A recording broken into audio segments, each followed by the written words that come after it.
በፎርማል ስሙ የራሴ አረዳድ አለኝ። እርሶ የሚያደርጉት ንግግር ከጥላቻ እንድንርቅ እርስ በርስ እንድንተባበር እንድንተጋገዝ ነው። ለወያኔ ሲሆን በርሶ ገለጻ ነው።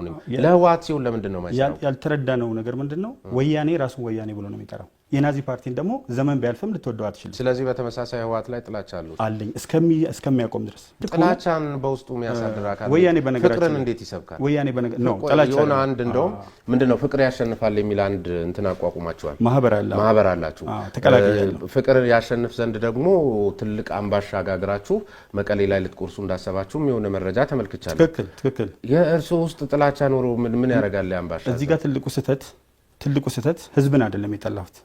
ጃዋር እናቱ አማራ አባቱ የመኒ ነው ማለቶ ሲጀመር ማረጋገጫው ምንድነው? ቢሆንስ ምንድነው ችግሩ? እርሶ ዘረኝነትን ይጠላሉ ወይስ በሞጋሳ የሚሰጠው በምንም አያምኑም ወይ? እናቱ አማራ ከሆነች በቃ ይሄ ሰውዬ ኢትዮጵያዊ ነው እና መልሰው እርሶ ራስዎት በተለያየ መልኩ ዘረኝነት ውስጥ የሚነከሩበት አንድ ሰው ሳይመርጥ በተወለደበት ዘሩ ወይም ማንነቱ ብቻ ከባለ ጉዳይነት ለመሰረዝ የሚያደርጉት ጥረት ልክ ነው ወይ? ጃዋርን ያነሳውበት ምክንያት ምንድነው? አንደኛ በግልጽ እንነጋገር ከተባለ ጃዋር አያገባውም በኢትዮጵያ ፖለቲካ። በ2003 የዜግነት ህግ መሰረት አንድ ሰው ጣምራ ዜግነት አይኖረውም። ጃዋር አሜሪካዊ ነው። አሜሪካዊ የሆነ ሰው በምጣኔ ሀብት በፖለቲካ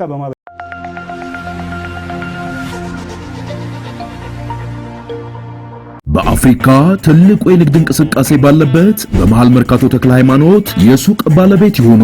መርካቶ ተክለ ሃይማኖት ላይ G+4 ዘመናዊ የገበያ ማዕከል ሰፊ ካሬ አማራጭ ያላቸውን የንግድ ሱቆች ከ11 ካሬ እስከ 32 ካሬ ድረስ ከነገበያው ከ1.8 ሚሊዮን ብር አጠቃላይ ክፍያ ጀምሮ እንዲሁም ከ440 ሺህ ብር ቅድመ ክፍያ ጀምሮ ቀሪውን በአንድ ዓመት ያለምንም ወለድ ከፍለው የሚያጠናቅቁበት የንግድ ሱቆችን ይዘንሎት መተናል። እንዲሁም መኖሪያ አፓርትመንቶችን ለምትፈልጉ ፒያሳ ዩኒቲ ፓርክ ፊት ለፊት ከባለ 1 እስከ ባለ 3 መኝታ አፓርትመንቶችን ይዘንሎት ቀርበናል። ለበለጠ መረጃ ከታች ባለው ስልክ ይደውሉ።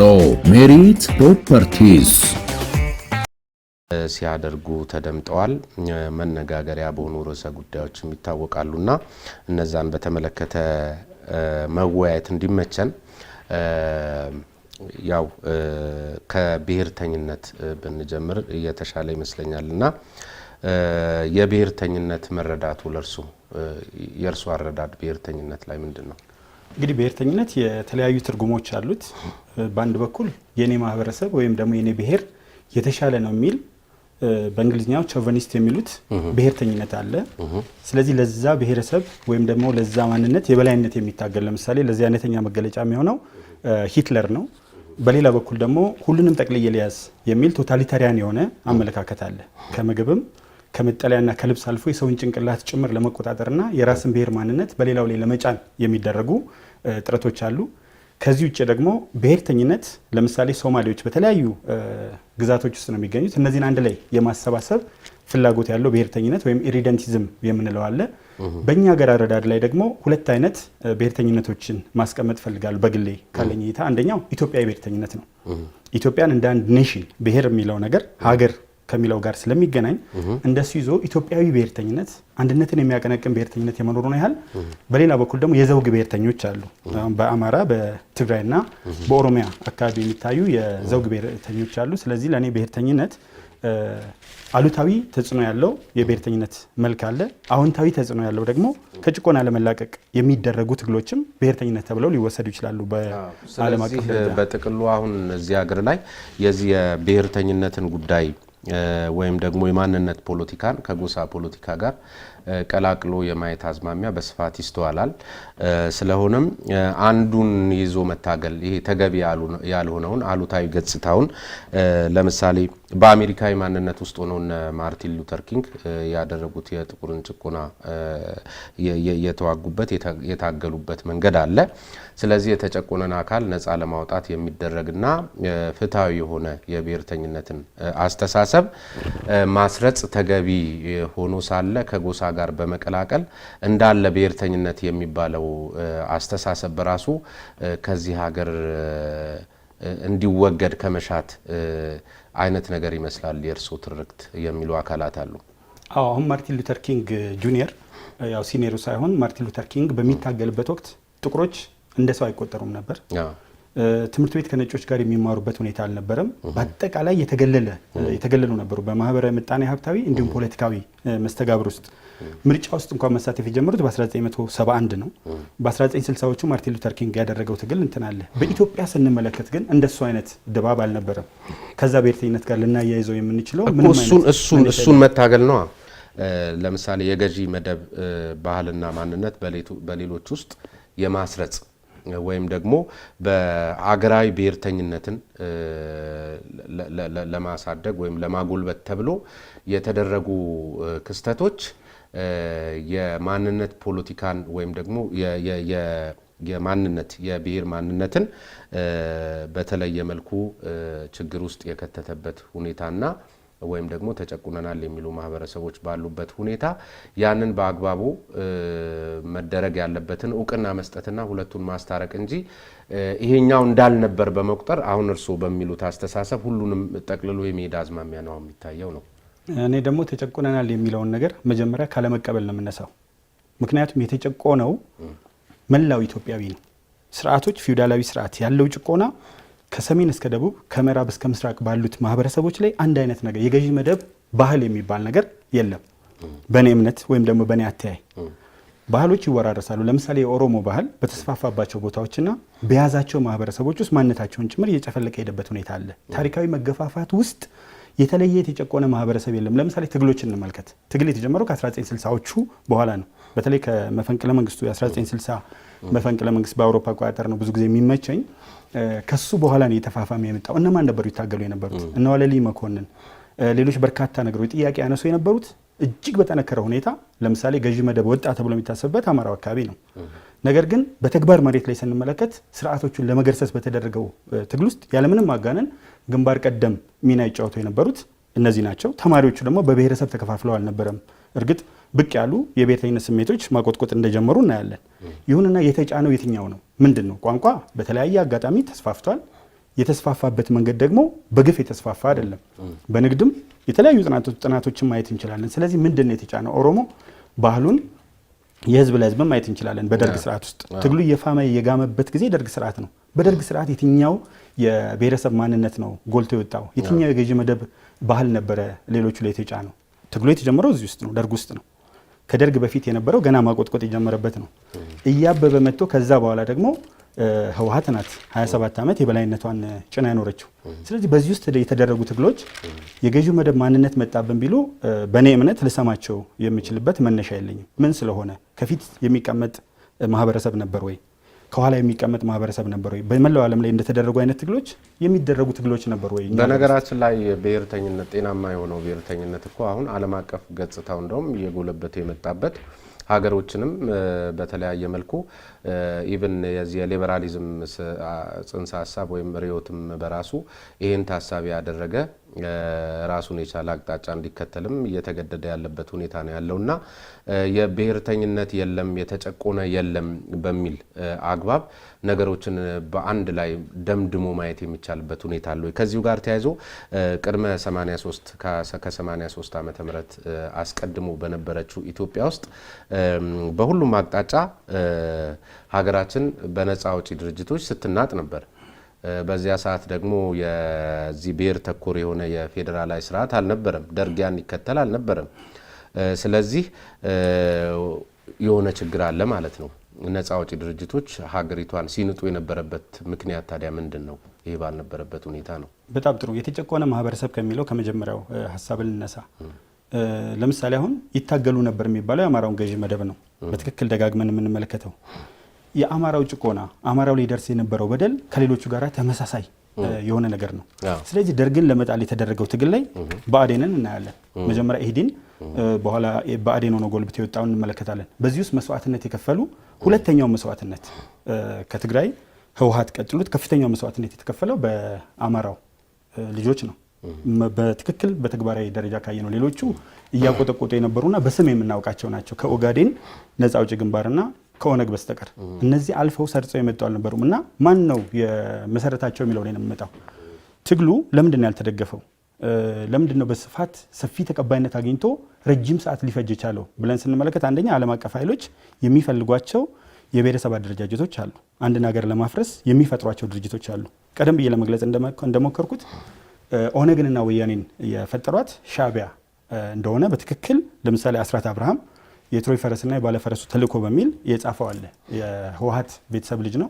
ከትግሉ አካባቢ ነው የመጣው። ሙሴና ጃማይካ እንዴት አድርገው እንደፈጠሩት ኦነግና እነዚህን ደግሞ ኃይሎች የመሰረቷቸው ማን ናቸው ከሚለው መነሻ ሄዳለሁ። ለዚህም ነው ህዝቡ ተቀብሏቸው የብሔረሰብን ጥያቄ ይዞ የተነሳው እንትን በመንጋ የሚንቀሳቀሰው ካልሆነ በስተቀር አብዛኛው አይደለም። አብዛኛው በዝምታ ሄደበት ነውና ትግሉ አሁንም የማነሳው ነገር ምንድነው? አንድ ብሔረሰብ የጨቆነበት ሁኔታ አልነበረም። አንድ ብሔረሰብ የተጫነበት ሁኔታ አልነበረም። ስለዚህ የገዢ መደቡን ነው ብዙ ጊዜም ሰምታቸው ከሆነ ወያኔም ተነሳ የነበረው ወደ መጨረሻ ላይ አንዳንድ ቦታ ለማጠቀላቀል ብትሞክርም ገዢ መደቡን ከገዢ መደቡ ጋር ካልሆነ ከብሔረሰቡ ጋር ችግር የለብኝም ብለዋል። ያ ከሆነ የብሔረሰብ ጭቆና የለም ማለት ነው። ከብሔረሰብ ጋር ችግር ከሌለባቸው ኦነግም የሚለው ከብሔረሰብ ሳይሆን ከገዢው መደብ ነው። ወያኔ የምትለው ከብሔረሰብ ሳይሆን ከገዢው መደብ ነው። ብሔረሰቡ ደግሞ አሁንም ብናየው በኦሮሚያ ውስጥ ትግሉ በተደረገበት ጊዜ እየተገፋ ነው። መምህር በብሔር የተደራጁ አካላት ወይም ደግሞ ብሔርተኝነትን የሚያቀነቅኑ ኃይሎች መስመር አበጅተው ርዕዮተ ዓለም ቀርጸው ታግለዋል፣ አሸናፊም ሆነዋል። ማሸነፍ የቻለ መስመር ደግሞ በትክክል ምክንያታዊ እንደነበረ ደምድሞ መናገር ይቻላል። ምክንያቱም ጦርነትን ማሸነፍ የሚችለው ምክንያታዊ የሆነ መነሻ አስተሳሰብ ያለው አካል ስለሆነ፣ ስለዚህ መስመሩ ባሸነፈበት ሁኔታ ላይ የብሔር ጭቆናን መሰረት አድርጎ የተነሳ አካል ባሸነፈበት አግባብ የብሔር ጭቆና አልነበረም ብሎ ለመናገር አመክንዮ ይሄኛው ሚዛን አይደፋ። በጣም ጥሩ ነው። ሂትለር አሸንፏል። በጣም በርካታ ሀገሮችን ለ5 ዓመታት ተቆጣጥሮ የቆየበትና ዓለምን በከፍተኛ ደረጃ ያስቸገረበት ሂደት አለ። ከ1939 እስከ 1945 መንግስቱ ኃይለማርያም አሸንፎ ሌሎችን ጸጥ አድርጓል።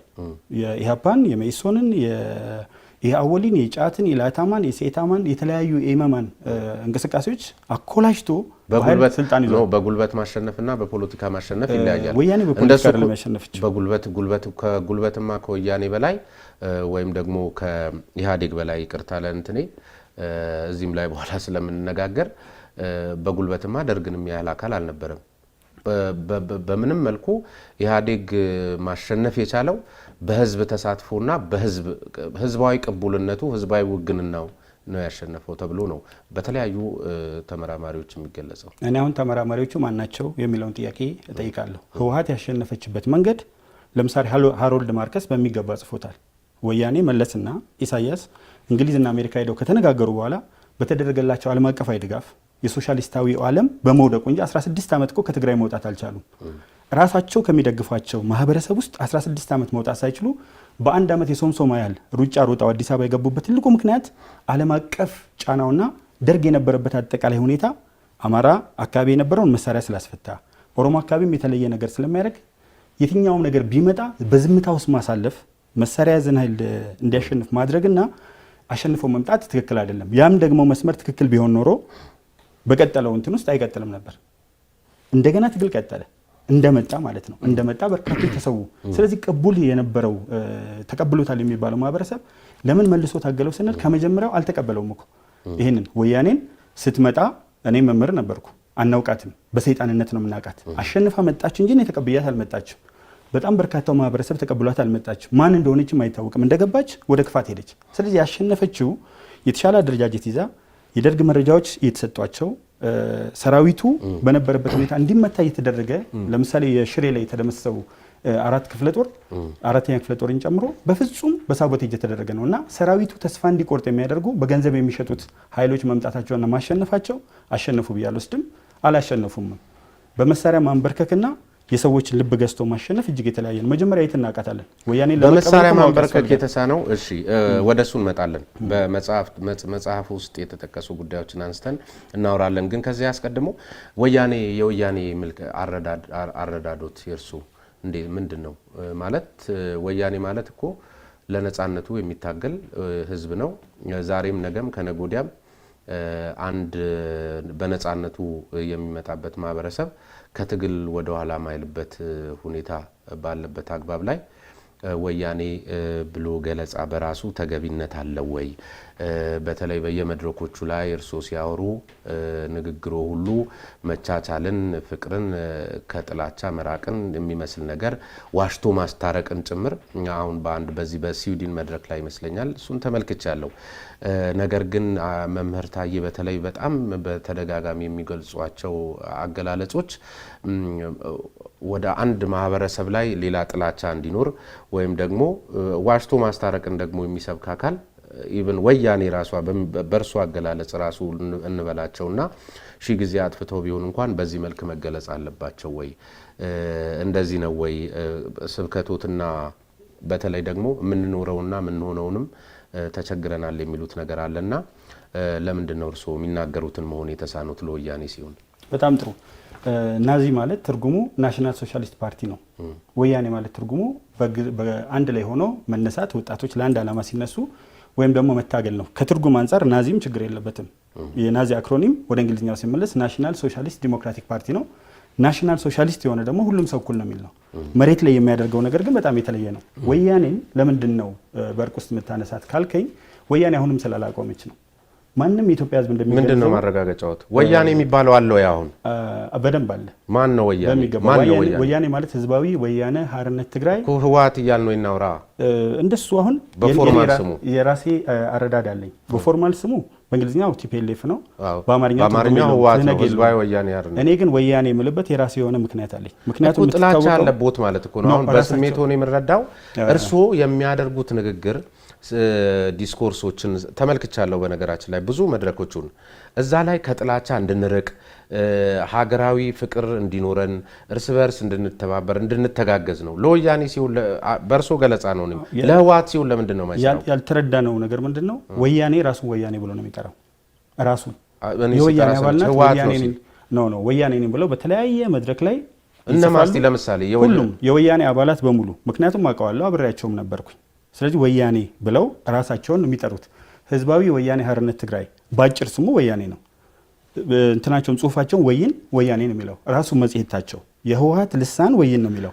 ስለዚህ ዋናው ነገር ስሙ አይደለም፣ የስሙ ትርጉም ቅድም እንዳልኩት ነው። እኔ ኮንቴክስቱ ግን አውዱ አገላለጹ ውስጥ ከባድ ጥላቻ አሁን ይኸውልህ የናዚ ፓርቲ ውስጥ ከፍተኛ ጥላቻ ቢኖረኝ ፓርቲው ላይ ጥላቻ አለኝ።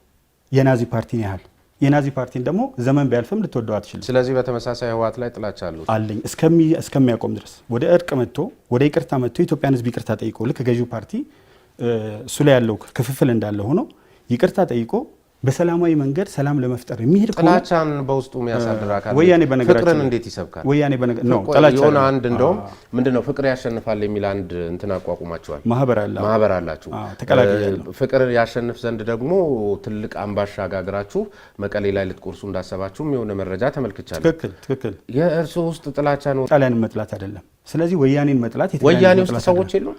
ወያኔ ሰዎች ሊኖሩ ይችላል። ምን አይነት ይቅር ባይነት ማለት ዋሽቶ ማስታረቅ እሱ አይደለም። እነዛ ሰዎች ወደ ይቅርታ መጥተዋል ወይ ስሜነ እዛ ላይ በደንብ አድርገን ማስመር ያለብን እነዛ ሰዎች ይቅርታ የምታደርገው በይቅርታ ልብ ውስጥ የሚመጣ ሰው ሲኖር 77 ጊዜ ይቅርታ ማለት ግጭት መፍጠሩን ግጭት እየፈጠሩ እንደሆነ እኮ በተጨባጭ ላሳይ ይችላል ከሚሰጡት መግለጫ ጭምር የሶማሌ ውስጥ የነበረውን እንቅስቃሴ በመደገፍ በየቦታው ያሉትን ነገሮች እንትን በማለት የሚያወጣቸው መግለጫዎች አሁንም አልቆሙም።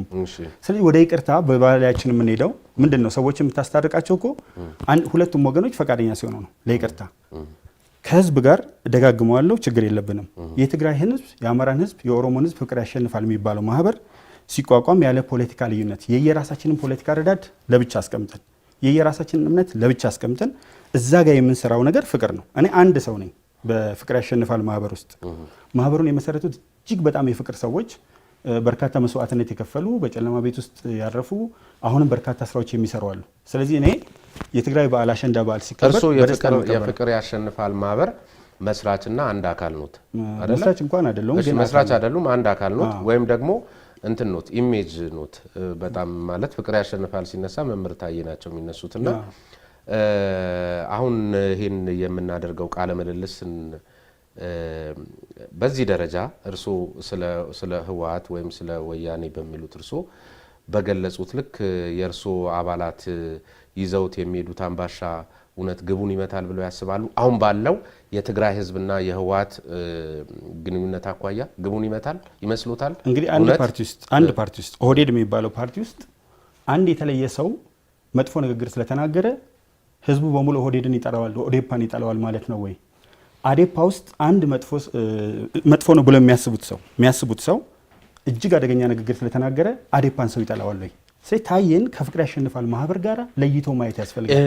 ጥሩ ነው፣ ግን ለይቶ ማየት የሚችል ማህበረሰብ ቢኖረን ኖሮ ይሄ ሁሉ በተለይ ባለፉት አመታት ያየነው መፈናቀል፣ መገዳደል ሊኖር ነበር? እውነት በእንደዚህ አይነት መረዳት ልክ የሚችል ማህበረሰብ ተገንብቷል እዚህ ሀገር? ይሄን ያምናሉ እርሱ? እንደዚህ ለይቶ ሚያይ አካል ለምሳሌ ብዙ ባለስልጣናት አንዳንድ ቦታ ላይ የሆነ ነገር በተናገሩ ቁጥር ማህበራዊ ሚዲያውን እንመለከተዋለን አይደለም?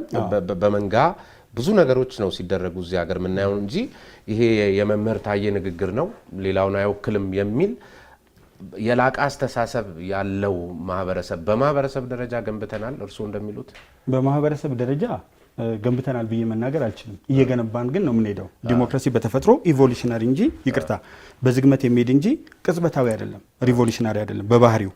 ስለዚህ ያንን ለመገንባት ሰፊ የሆነ ትግል ከሁላችንም ይጠበቃል። ነገር ግን ማህበረሰቡ በሌላ በኩል የሚያውቃቸው ነገሮች አሉ። ለምሳሌ ከትግራይ ማህበረሰብ ጋር ታየ ያለው ቁርኝት የትግራይ ማህበረሰብ አባላት የሆኑ ሰዎች ሲጎዱ ኦሮሚያ ውስጥ ያደረኩት የሚታይ ነገር በይፋ ልናገረው በአደባባይ የሚችል ከዚህ ተነስቼ ሄድኩበት አለ። የትግራይ ልጅ ተመቶ በኦሮሚያ ፖሊሶች ክስ እንዲመሰረት ያደረኩበት አለ። የተገረፈውን አምጥቼ በቀጥታ አደባባይ ላይ አውጥቼዋለሁ። ስለዚህ ማህበረሰቡ እንደማልጠላው ያውቃል። በጣም የሚገርሙ ጓደኞች አሉኝ ውጭ ሀገር ስሄድ። በነገራችን ላይ በዚያው አጋጣሚ ስለማልቀበል እምቢ ብያቸው እንጂ 54 ኢንች ቴሌቪዥን አምጥቶ የሰጠኝ ሰው የትግራይ ሰው ነው። በጣም በርካታ የትግራይ ሰዎች ነው ዮሐንስ ሰለሞን መተው አቅፈው ስሞኝ ነው የሄዱት። ስለዚህ ትግራይ ህዝብ ውስጥም ሆነ ኦሮሞ ህዝብ ውስጥ አማራ ህዝብ ውስጥ ማህበረሰብ ነው ብዬ መወስደው እነዚህ የተለያዩ ህዝቦች ውስጥ እኔን የሚደግፉኝ ሰዎች አሉ፣ ማይደግፉኝ ሰዎች አሉ።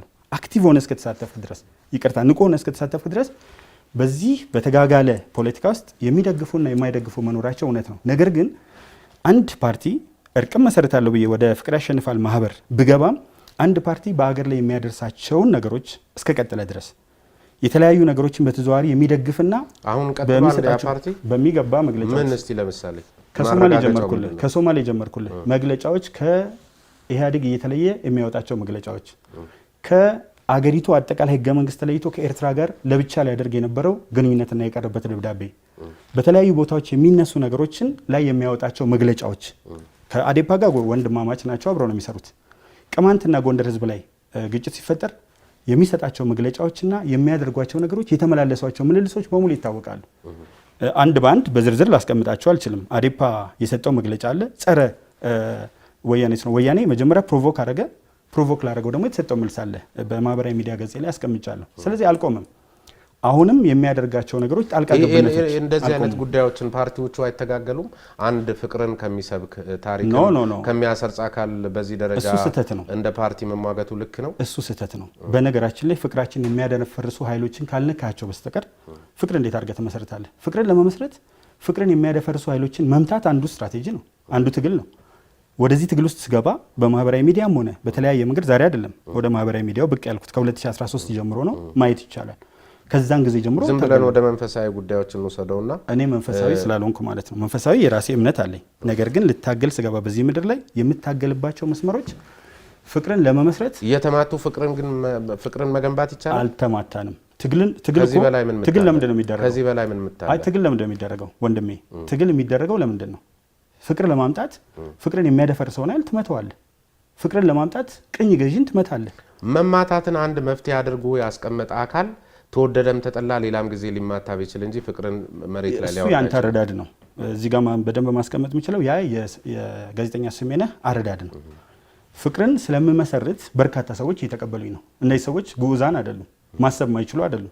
በመላው ዓለም ላይ ከስዊድን፣ ፓሪስ፣ በርሊን የተለያዩ ቦታዎች ላይ ሲሄድ የኢትዮጵያ ማህበረሰቦች አሁንም አሜሪካ ይጠሩኝ፣ አሁንም ካናዳ ይጠሩኝ፣ አውስትራሊያ፣ ጣሊያን የተለያየ ቦታ ጥሪዎች ጎርፈዋል። ያም እኮ ኢትዮጵያ ህዝብ ነው። የምመሰረተው ፍቅር ደስ ስላለው ነው በዛ ደረጃ የሚቀበለኝ። ፍቅር ያሸንፋል ማህበር ውስጥ ያሉ ሰዎች የሙስሊም ማህበረሰቦች የሚቀበሉኝ በዛ ደረጃ ነው። ስለዚህ አንተ የተረዳህበት አረዳድና ጥቂት ሰዎች የሚረዱት አረዳድ ከብዙሃኑ ጋር ሲታይ አይገናኝም። ስለዚህ ከማህበራዊ ሚዲያ ነው እንግዲህ ጥናት ነው። አሁን የብዙሃን ነው የጥቂት ሰዎች ነው የሚለው ጥናት ነው። ኢትዮጵያዊነትን በስፋት እና በቁጭት ነው በጣም የሚያብራሩት የሚተነትኑት። ይህን ሲተነትኑ ደግሞ ኢትዮጵያዊነት የማይዋጥላቸው ኃይሎች መኖራቸውንም ጭምር በማስረጽ ነው ከታሪክ ጋር አጣቅሰው ነው የሚያወሩት።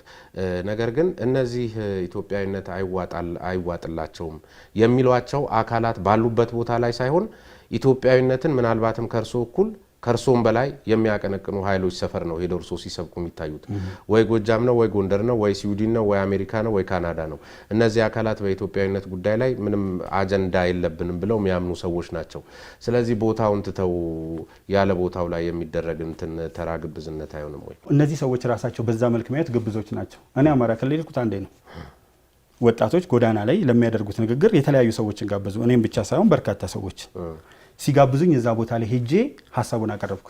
ስዊድንና የተለያዩ ቦታዎች ያሉ ሰዎች እኔን የሚጠሩ ሰዎች ኢትዮጵያን መሆናቸው ከታመነ ያልጠሩኝ ሰዎች ማን ናቸው የሚለውን መፈለግ አስፈላጊ ነው የሚሆነው። ተጠርቼ የቀረቡበት መድረክ የለም።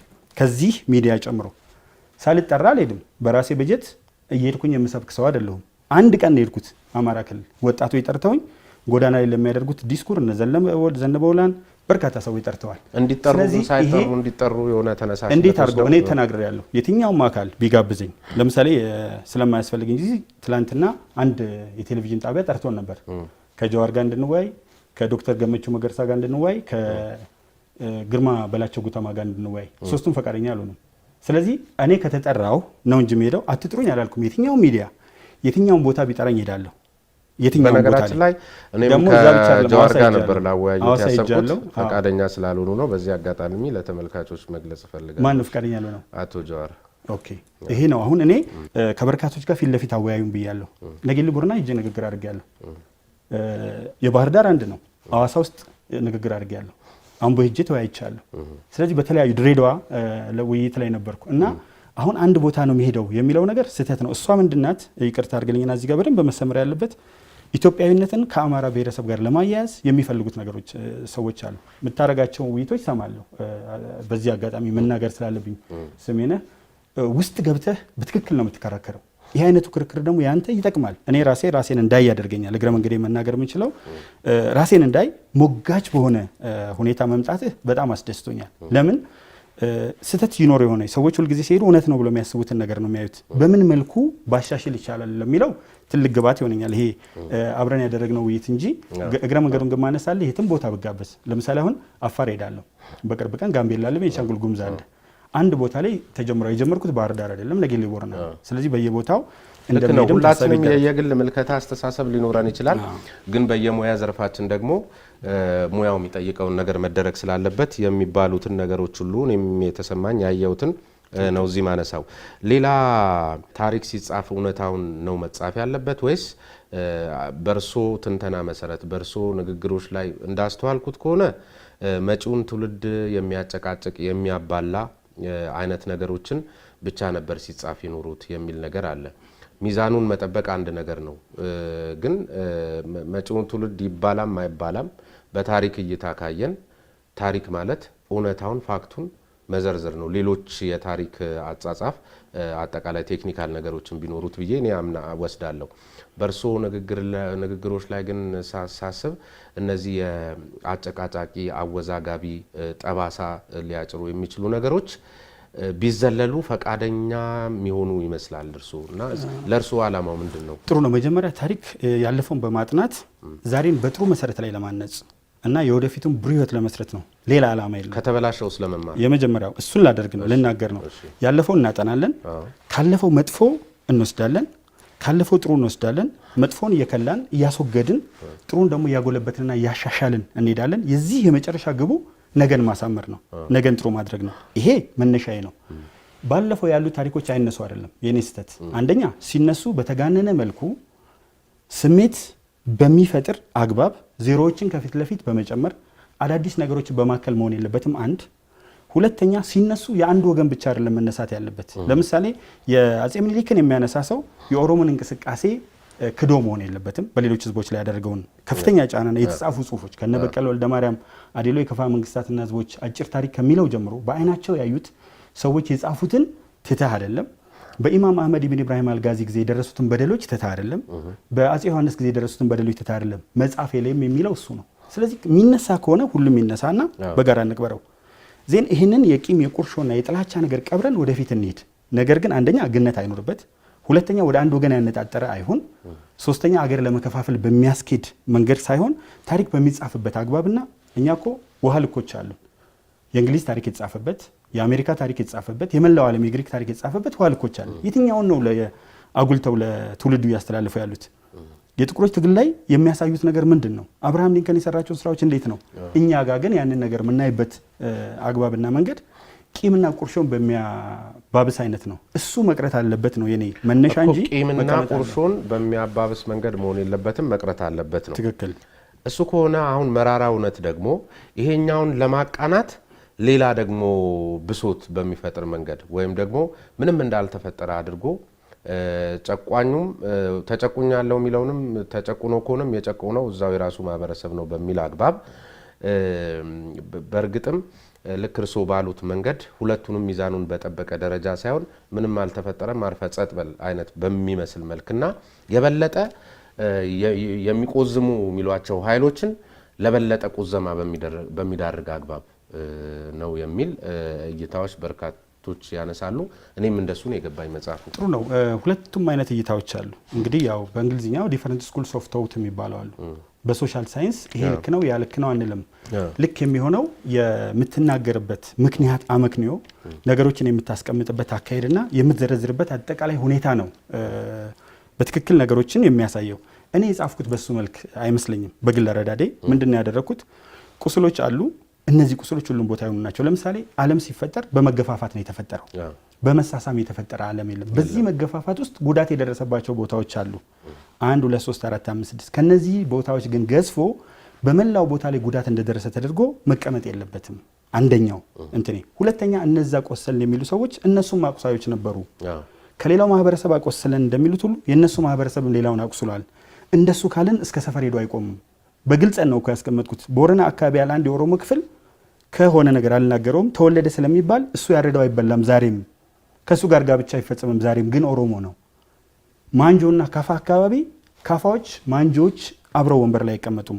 ኢህአዴግ ልበለው እሺ፣ ኢህአዴግም ገብቶ አብረው አይቀመጡም ነበር። እንደ ኢህአዴግ እንደ ስርዓት ወስደ ነው መሬት ነው የሚቀመጡት። ማንጆች ትምህርት ቤት ገብተው መማር አይችሉም።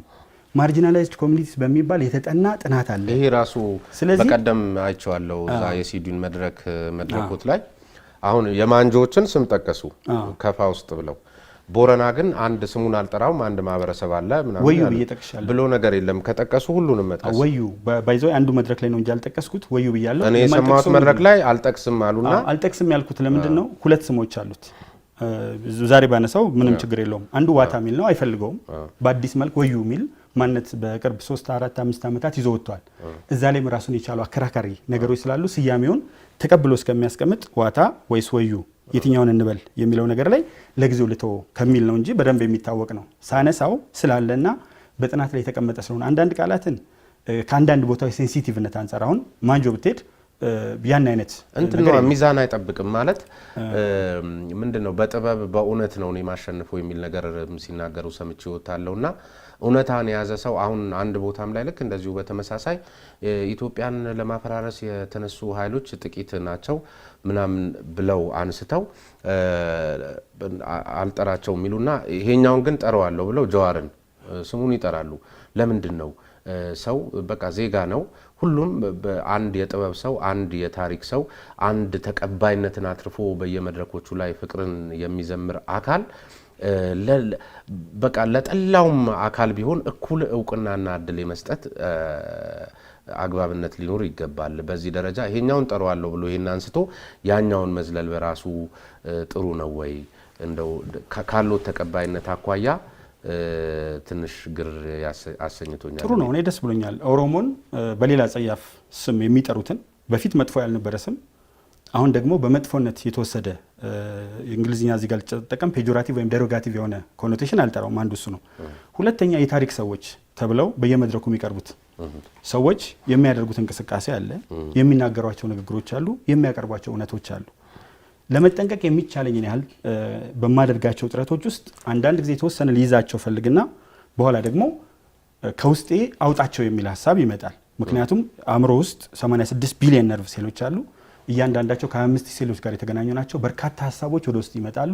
ብዙ መድረኮች ላይ በተናገርክ ቁጥር ከብዙ በርካታ ጥሮች ውስጥ አንዳንድ የተሳሳቱ የሚመስሉ የሚሆኑ ነገሮች ሊፈጠሩ ይችላሉ። ቀዳዳውን ሳይሆን ማነው ቦምቦሊኖን ሲሰጧቸው ቀዳዳው ላይ የሚያዩ አካላት ሊኖሩ ይችላሉ። ከህይወት መስታወት ላይ ከፊት ላይ አይተህ ጉድፉን አስወግድ ሲባል ስንጥቁ ላይ የሚያተኩሩ ሰዎች ሊኖሩ ይችላሉ። አልሳሳትም የሚል መነሻ የለኝም። ምክንያቱም እንደ ሰው በጣም በርካታ መድረኮች ላይ እንደሚሄድ አንድ ሰው በማህበራዊ ሚዲያ በርካታ ነገሮችን እንደሚጽፍ ሰው ከአለኝ መስተጋብርና ከማነባቸው ነገሮች ከማህበራዊ ሚዲያ ብቻ ብንወስድ ከሚመጡት ሐሳቦች አንፃር በአፍሪካ ትልቁ የንግድ እንቅስቃሴ ባለበት በመሃል መርካቶ ተክለ ሃይማኖት የሱቅ ባለቤት ይሁኑ። መርካቶ ተክለ ሃይማኖት ላይ G+4 ዘመናዊ የገበያ ማዕከል ሰፊ ካሬ አማራጭ ያላቸውን የንግድ ሱቆች ከ11 ካሬ እስከ 32 ካሬ ድረስ ከነገበያው ከ1.8 ሚሊዮን ብር አጠቃላይ ክፍያ ጀምሮ እንዲሁም ከ440 ሺህ ብር ቅድመ ክፍያ ጀምሮ ቀሪውን በአንድ ዓመት ያለምንም ወለድ ከፍለው የሚያጠናቅቁበት የንግድ ሱቆችን ይዘንሎት መተናል። እንዲሁም መኖሪያ አፓርትመንቶችን ለምትፈልጉ ፒያሳ ዩኒቲ ፓርክ ፊት ለፊት ከባለ 1 እስከ ባለ 3 መኝታ አፓርትመንቶችን ይዘንሎት ቀርበናል። ለበለጠ መረጃ ከታች ባለው ስልክ ይደውሉ። ሜሪት ፕሮፐርቲስ።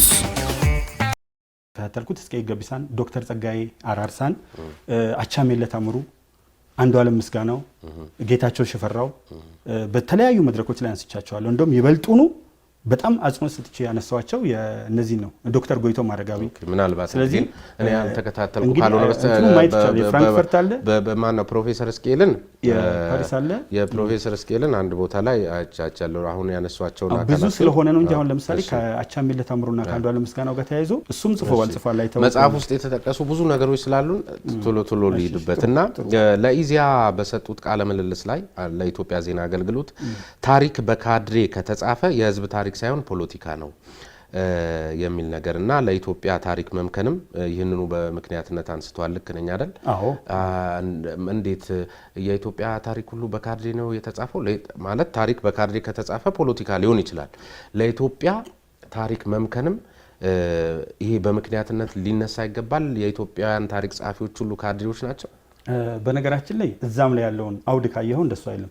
ታሪክን የጻፉ በርካታ ሰዎችን አንስቻቸዋለሁ። ከነ ፕሮፌሰር ባህሩ ዘውዴ፣ ከነ ፕሮፌሰር ሽፈራው በቀለ፣ ፕሮፌሰር ተሰማ ተአ፣ ፕሮፌሰር መርዕድ ወልደአረጋይ፣ ፕሮፌሰር ሪቻርድ ፓንክረስት፣ ዶክተር በለጠ ብዙነህ፣ ዶክተር ተካልኝ ወልደ ማርያም በጣም በርካታ ታሪክ ጸሐፊዎችን አንስቻለሁ። ነገር ግን ካድሬ የሚለው 27 ዓመቱ ላይ ታሪክ ተብሎ ፊት ለፊት ይወጣ የነበረው ነገር በካድሬዎች የተጻፈ ነው። በአብዮታዊ ዲሞክራሲ፣ በልማትና ሰላም ዲሞክራሲ መስመር በተለያዩ ነገሮች የተጻፈው በካድሬዎች ነበር አንዱ። ሁለተኛው ደግሞ ኢትኖ ናሽናሊስት ሂስቶሪያንስ ተብለው በአዲስ አበባ ዩኒቨርሲቲ ሂስትሪ ዲፓርትመንት ሌብል የተደረጉ አሉ። ከዘውግ አንጻር የሚጽፉ እነዚህ ካድሬዎች ናቸው። ምክንያቱም ከታሪክ ፍላጎት ከታሪክ ምልከታ አንጻር ሳይሆን እየጻፉ ያሉት ከራሳቸው የፖለቲካ ፍላጎት አንድን ወገን ብቻ ይዘው በአንድ ሀገር ውስጥ እንደማይኖሩ ጭምር አድርገው ነው የሚጽፉት። ይሄ ካድሬነት ነው። ታሪክ መጻፍ ማለት ታሪክን በትክክል ከጥንት ጀምሮ እስካሁን ያለውን በታሪክ ውስጥ ያሉትን መገፋፋቶችን የምንጽፍበት ምንድነው ይሄ ማግኒቲዩድ ሊለያይ ይችላል። ካልሆነ ግን ታሪክ የተጻፈው በካድሬዎች ነው የሚል አይደለም ጽንሰ ሐሳቡ ወይ መነሻው። እዚሁ ጋር እንደሚያያዝ ነገር አለ። የውሸት ታሪክ ፈጥረው ትውልድን በትርክታቸው ሲያጠምቁት ሁሉም የታሪክ ምሁራን ዝምታን በመምረጣቸው ነው የሚል አስተሳሰብን በተመለከተ ለአንድ ጋዜጣ እንደዚሁ በሰጡት ቃለ ምልልስ ላይ ዝምታን ከመረጡበት ምክንያት አንዱ የዘውግ አሁንም ሲሉ ነበር የዘውግ ወይም ደግሞ የዘውጌኝነት ፍቅር ስለሚያጠቃቸው መሆኑን የገለጹበት አስተሳሰብ አለ። ነውር ነው ወይ ዘውግን ማፍቀር? እርስዎ ኢትዮጵያዊነትን በሚያፈቅሩት ልክ ብሔርተኝነትን ማፍቀር አንደኛ ሲጀመር ነውር ነው ወይ? አንድ ሁለተኛ በሌላ ቦታ ላይ ደግሞ እንደዚህ አይነት ልሂቃኖች ፍራቻ ያለባቸው የነበሩ መሆኑንም በምክንያትነት አንዱ ፍራቻ ይሄ አጎብዳጅነቱ ከፍራቻ የሚመነጭ መሆኑንም የተመለከተ ነገር ጽፏልና እርሶም ያነሱት ቀደም ሲል የጠቀሱልኝ ወያኔ 27 ዓመት ሙሉ ሀገሪቷን አጨልሟት ከነበረ ወያኔ ሲወድቅ ወይ የወደቀ ሲመስሉት ነው እርሶም የጻፉት። እርሶም ፈርተው ነበር ማለት ነው የተቀመጡት። ሌሎቹም ሲኮንኑ እርሶንም ለምን ራስዎን አላስገቡም? በጣም እንቁጣጣሽ ሀሳብ ነው። በነገራችን ላይ ከወያኔ ቢጀምር በወያኔ ጊዜም ፊት ለፊት ለመታገሌ በርካታ ማስረጃዎች አሉ። አንደኛ 120 ምሁራን በአዲስ አበባ ዩኒቨርሲቲ ውይይት ጀምረን በሰላም ልማትና ዲሞክራሲ ፎረም ከዛ አልፎ 15 ሰዎች ተመርጠን ከ15 ሰዎች 9 ሰዎች ተመርጠን ከ30 ያላነሱ ጥያቄዎችን በእናቶ ጌታቸው በነ አዜብ ስሟ ጠፋኝ የሚመራ እጅግ በጣም ጠንካራ የሆነ እንትን ውስጥ ፊት ለፊት መጋፈጤ ታይቷል። አንድ ሁለተኛው የኤንዲፒ እና ፋና ባዘጋጁት መድረክ ላይ አሉ የሚባሉ የሚኒስትሮች የተወካዮች ምክር ቤት አባላት ባሉበት በወያኔ ጊዜ ፊት ለፊት ተጋፍጫለሁ። በተለያዩ አመታት ያደረኳቸው የደረጃ ጨዋታ ውይይት ላይ አንደኛው እንዲነሳ ተደርጓል። እጅግ በጣም ጠንካራ ስለነበር ወርደው ማነጋግረውኛል። ስለዚህ ትልቁ ብዥታም የሚመጣው ከ2013 ጀምሮ የጻፍኳቸውን ብታይ ግልጽ መልእክት ለኢህአዴግ /ወያኔ ይሄ ያልኩት ማየት ይቻላል። አይነሳም ኤዲት ቢደረግ ከነቀኑ አለ። ስለዚህ ወያኔን ፊት ለፊት መታገል የጀመርኩት መምህራን ስለዚህ ተጋፍተውታል። ተጋፍጫለሁ። ከመጋፈጥም አልፎ ሌላም አይነት ዘውግን ማፍቀር ነውር ነው ወይ? ዘውግን ማፍቀርን በተመለከተ ነውር አይደለም። ማፍቀር ግን ሌላውን የሚጎዳ ከሆነ እኔ ባለቤቴን ማፍቀሬ ችግር የለውም። ጎረቤቴን የሚጎዳ ከሆነ ግን ችግር አለው። ስለዚህ ዘውግን ማፍቀራቸው አይደለም ችግሩ። አፍቅረው ቁጫሉ ስላልጻፉ አለማውገዛቸው ችግር ነው። የኔ የጻፉትን ነው ያነሳሁት። ያልጻፉትን ማየት አልችልም። የጻፉትን ስንመለከት ግን የራሳቸውን ዘውግ ወደ ላይ በመቆለል ሌላውን ማህበረሰብ ነው ህዝብን እኮ ነው ሊነካ በሚችል አግባብ ስሜት የሚያደርግ ለምሳሌ የመለስን መጻፊ ላይ ተቀስኩት አለ ጅማ አባጅፋር መዝመታቸውን ይናገራል። የተለያዩ ኦሮሞ መንግስታት አኖሌ መዝመታቸውን ይናገርና መጨረሻ ላይ ሲጠቀልል ምን ይላል? በመሰረቱ አማራው ነፍጠኛ ነው ማለት ነው። ጎጃም አለመሳተፉን ይገልጽና ጎንደር አለመሳተፉን ይገልጽና ወሎ አለመሳተፉን ይገልጽና ሰሜን ሸዋን ጠቅሶ ከኦሮሞዎች ጋር መሄዱን ጠቅሶ ሲጠቀልል ግን ማጠቃለያው ላይ በመሰረቱ አማራው ነፍጠኛ ማለት ነው ይቻላል ከነገጹ አስቀምጨዋለሁ። ስለዚህ እንዲህ አይነቶቹ ናቸው አማራውን ነፍጠኛ ብሎ አንድም ማህበረሰብ ትልቅ ነውር ነው። ስለዚህ እንደዚህም ይጽፋሉ አማራው እንዲህ ነው እያሉ ግጭቴ ከነሱ ነው እንጂ ብሔረሰብን ማፍቀርማ እኛም ስለ ኦሮሞ ልንጽፍ ተነሳን ብዬ አስታውሳለሁ። ሄኖክ ሽጥላ የተባለ ፌስቡክ ላይ በጣም ብዙ ተከታይ ያለው ሰው ሲጽፍ እኛም ስለ ኦሮሞ ልንጽፍ ተነሳን ብዬ ዲፌንድ ለማድረግ ሄጃለሁ። ያንን ሳረግ ግን አማራውን ወይም ደግሞ ትግራዩን ወይም ይወጣበታል የምለው ማህበረሰብ በመንካት አይደለም ኦሮሞን ዲፌንድ የማድረግ ኦሮሞ ለምንድን ነው የተነካው? ኦሮሞ ማለት እንዲህ ነው፣ በሩጫ ይሄ ነው፣ በኢትዮጵያ ታሪክ ውስጥ ይሄን እናርጓል፣ ይሄን እናርጓል፣ እኛም ስለ ኦሮሞ ልንጽፍ ተነሳን በሚል ስሜት 5 ተከታታይ ጽሁፎች ጽፌያለሁ። አላነሳቸውም ስለሚያስተምሩኝ። ስለዚህ እንደሱ አይነቱ ብሔርተኝነት መጥፎ አድርጌ አልወስደውም እኔም ስላለሁበት ማለት ነው። ለምሳሌ ኦሮሚያና አማራ እግር ኳስ ቢጫወቱ ለኦሮሚያ ነው የምደግፈው። ጋናና ሞሮኮ ቢጫወቱ ለምን እንደሆነ አላውቅም ለጋና ነው የምደግፈው። አጎቶችን የሚመስሉ ሰዎች ስላሉበት ሊሆን ይችላል። ሞሮኮች ነፃ ያለ ከለር። ስለዚህ ይሄ አይነቱ ችግር የለውም። ያኛውን አታክ ስታደርግ ነው ያኛው መጉዳት ነው ለኔ። ይሄ አይደል የሚጎለብተው? ይጎለብታል። ይሄ የሚቀር አይደለም። አሁን እኛ ስፖርት ውስጥም እንደዚህ አይነት ነገር አልተስተዋልም። ቀስ ብሎ የሱ የሚያስጠላው ወደ ማህበረሰብ መውሰዳቸው ነው። እዛው ጋር ቡድኑን መደገፍ እኮ። ስለዚህ ቡድኑን መደገፍ የሚለው አሁን የእርሶ እይታ ራሱ እየቀጠለ ሲሄድ እኮ ሌላ ነገር እኮ ሊያመጣ ነው። አሁን ጥቁርና ነጭ ወደሚል ቀደም ሲል አያመጣም። የዓለም ነው ማለት ይሄ በሰው ልጆች ውስጥ ያለ በእኔ ብቻ ሳይሆን ማንም ሰው አይተህ ሊሆን ይችላል። በደንብ ታያለህ ከኔ ይልቅ ወደ ኳሱም ከወጣትነትም አንጻር ትቀርባለህ ብዬ አስባለሁ። ኳስ ጨዋታዎች ሲካሄዱ አብዛኞቹን ጥቁር ቡድኖች እንደግፋለን። ጥቁሮች የበዙባቸውን ቡድኖች እንደግፋለን። እንዲህ አይነት ተፈጥሯዊ የሆነ ግን ነጮችን ጠልቻ አይደለም። ነጮች ላይ እውነቱን ለመናገር አንዳችም ጥላቻ የለኝም። አይቻቸዋለሁ እንዴት አድርገው መስተጋብራቸውን እያሰፉ እንደሄዱ። እንደ ማህበረሰብ የምጠላው እንትን የለም። አሁን ያንን መውደዴ ያኛውን መጥላት አይደለም። ቤተሰብ መውደዴ ጎረቤት መጥላት እንዳለ ብዙ ሰዎች የሚያነሱትን መጽሐፎት ላይ መነጋገሪያ መሆን ካለበትም ብዙ ነገር ሰዎች የሚያነሱት ይቺን ሀገር የበጠበጡ የፈጠራ ትርክቶች ብለው እርሶ ከጠቀሷቸው መካከል እንግዲህ አሁንም አንስተውታል። አንዱ የአኖሌ ትርክትን የተመለከተ ነው። ለነበረን የፍቅር መስተጋብር ለነበረን የአብሮነት እሴት አንድም ቦታ ላይ ሐውልት አለመሰራቱን ጠቅሰው ነገር ግን በአንጻሩ የጥላቻ ሐውልቶች በየቦታው ተገንብተዋል ሲሉ በቁጭት ብዙ ጊዜ ያነሳሉ። ስለዚህ ታሪኩ እስከተፈጸመ ድረስ ለአብሮነታችን ወይም ለጥሩ ጥሩ እሴቶቻችን ሐውልት ይገንባ ብሎ መከራከር አንድ ነገር ነው እንጂ ለጥሩ ነገሮቻችን ያልተሰራን ሐውልት ለተፈጸመ ታሪክ በተሰራ ሐውልት ሂሳብ ማወራረድ ልክ ነው ወይ? እንዲህ አይነት ጥያቄ ማንሳት ጥሩ ነው። ባጭሩ ለመመለስ ሌላው ዓለም የፍቅር ሐውልቶችን በርካታ ቦታዎች ላይ አቁሟል። ከአዘርባይጃን ጀምሮ ለነበሩ ግጭቶች ዴንማርክ ስንወስድ የስዊድን ልዑላውያን ቤተሰቦች ከህፃን ጀምሮ እስከ አዋቂ አደባባይ ላይ ሰብስበው አርዷቸዋል። እዛ ጋር ግን ያደረጉት ምንድነው? ትልቅ መናፈሻ ሰርተው በአካል ይጃይቸዋለሁ። በዓለም ላይ የመጀመሪያዎቹ ወንድሞቻችን ዴንማርኮች ናቸው ከሚል ጽሁፍ ጋር አስቀምጠውታል። ያረዷቸው ግን እነሱ ነበሩ። አንደኛው ይሄ ነው። ሁለተኛው ይሄ አለመቆሙ አንድ ቁጭት መኖሩ ተገቢ አድርጌ ወስደዋለሁ። የቆመውን ደግሞ ብንመለከት ፈጠራ መሆኑን ማሳየት ይችላለሁ። በተጨባጭ አኖሌ ላይ ተፈጸመ የተባለው ፈጠራ ነው። ከፍተኛ ውጊያ የተካሄደው በየትኛውም የታሪክ ምሁር እንደሚታመነው ወላይታ ነው። ወላይታ ላይ ለምን ጡት አልተቆረጠም? እንደ ወላይታ 6 ጊዜ የተዋጋ the bloodiest ተብሎ የሚጠቀሰው የወላይታ ነው። ከፋ አለ። ቀጥሎ ሁለተኛው bloodiest ከፋ ነው። ሶስተኛው ነው አኖሌ አርሲ ላይ ያለው ግጭት። ይሄንን የፈለገ በዚህ ዙሪያ ላይ የታሪክ ምርምር ያደረጉ ሰዎች በሙሉ በጋራ የሚስማሙበት ነው። እዛ ላይ ያልተቆረጠጡት በተለያዩ ቦታዎች ላይ በተነሱ ከሐሰን እንጃሞ ከሱ ትንሽ ቀደም ብሎ 1884 በአውሮፓውያን አቆጣጠር የተደረገ ከስልጤ ጋር የተደረገ ላይ ያልተቆረጠጡት በኢትዮጵያ ታሪክ ውስጥ የትም ቦታ ሰምተን ማናውቀው የጡት መቆረጥ አኖሌ ላይ ብቻ ተፈጥሯል። ይሄ ትልቅ ውሸት ነው። መነሻ ይሱ ነው። ውሸት ባይሆን ኖሮ ቆሞኮ የሆነ ጤና ጣቢያ አድርገህ ላዩ ላይ ጡት አድርገህም እኮ ማስተማር ትችላለህ።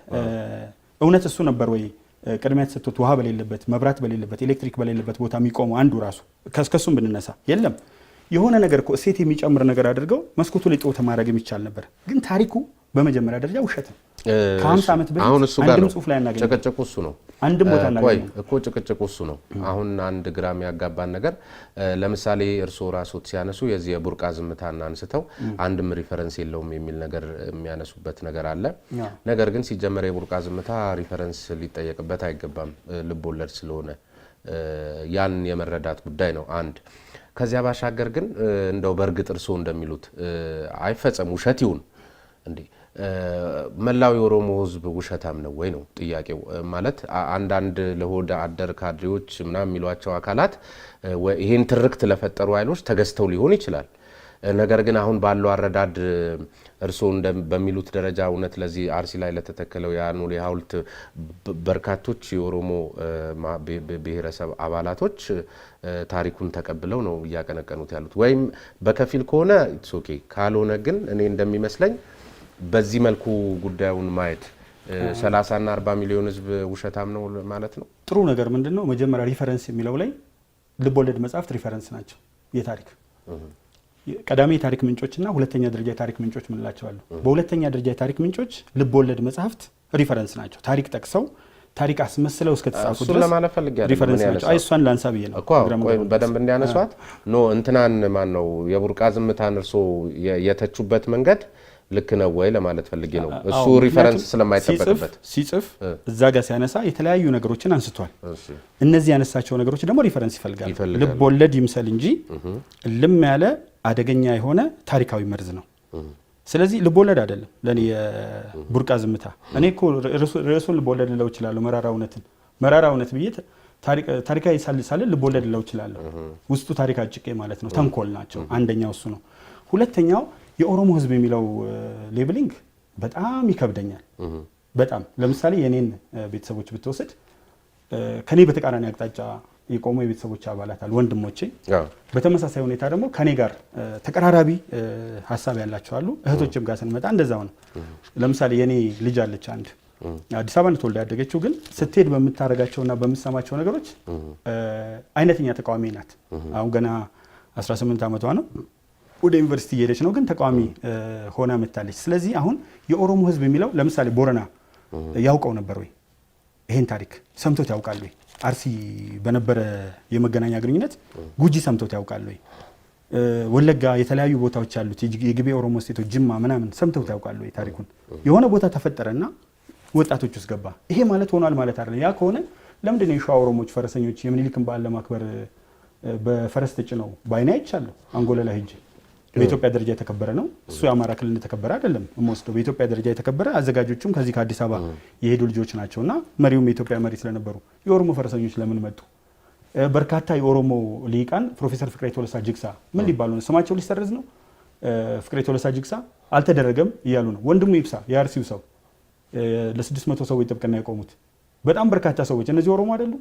ስለዚህ ኦሮሞ ማለት መገለጫው በጋራ ሆኖ አንድ ላይ ሆኖ የሆነ ቡድንን ተከትሎ መሄድ ነው የሚለው ትልቅ ስህተት ነው። የኦሮሞን ሕዝብ አንድ ላይ በአንድ ቅርጫት ውስጥ መክተት በራሱ ስህተት ነው። እንኳን 40 ሚሊዮን ሲጀምር ከህፃናት ፖለቲካውን ከማያውቁ አርሶ አደሮች ሰምተውትም ስላኖሌም ሰምተው ሚዲያም ሰምተው ማያውቁ 80% ናቸው በዩኤን ኦገስት አሁን 2019 በወጣው ሪፖርት። ስለዚህ ከሚያውቁት ተማሪ የምንላቸው እኮ 50 ሺህ አይሞሉም። መገለጫው አሁን የተስፋዬ ዓላማ ግልጽ ነው። ኦሮሞና አማራን በፈጠራ ማጋጨት ነው የሚልም ነገር ነው እርሱ የሚናገሩትና እዚያ ቦታ ያሉ ሰዎችንም ሄደው ሲያነጋግሩ ምንም ግጭት እንዳልተፈጠረ ማረጋገጡትንም ነው የጠቀሱት። እና አንድ ተስፋዬ የአማራና የኦሮሞን ህዝብ ማጋጨት የሚችል አቅም ከየት መጣ? ይሄ ማለት እነዚህ ማህበረሰቦች ዝም ብሎ በውር ድንብር ነው ወይ የሚመሩት? ቆም ብለው ማሰብ የማይችል ምሁር አልባ ናቸው ወይ?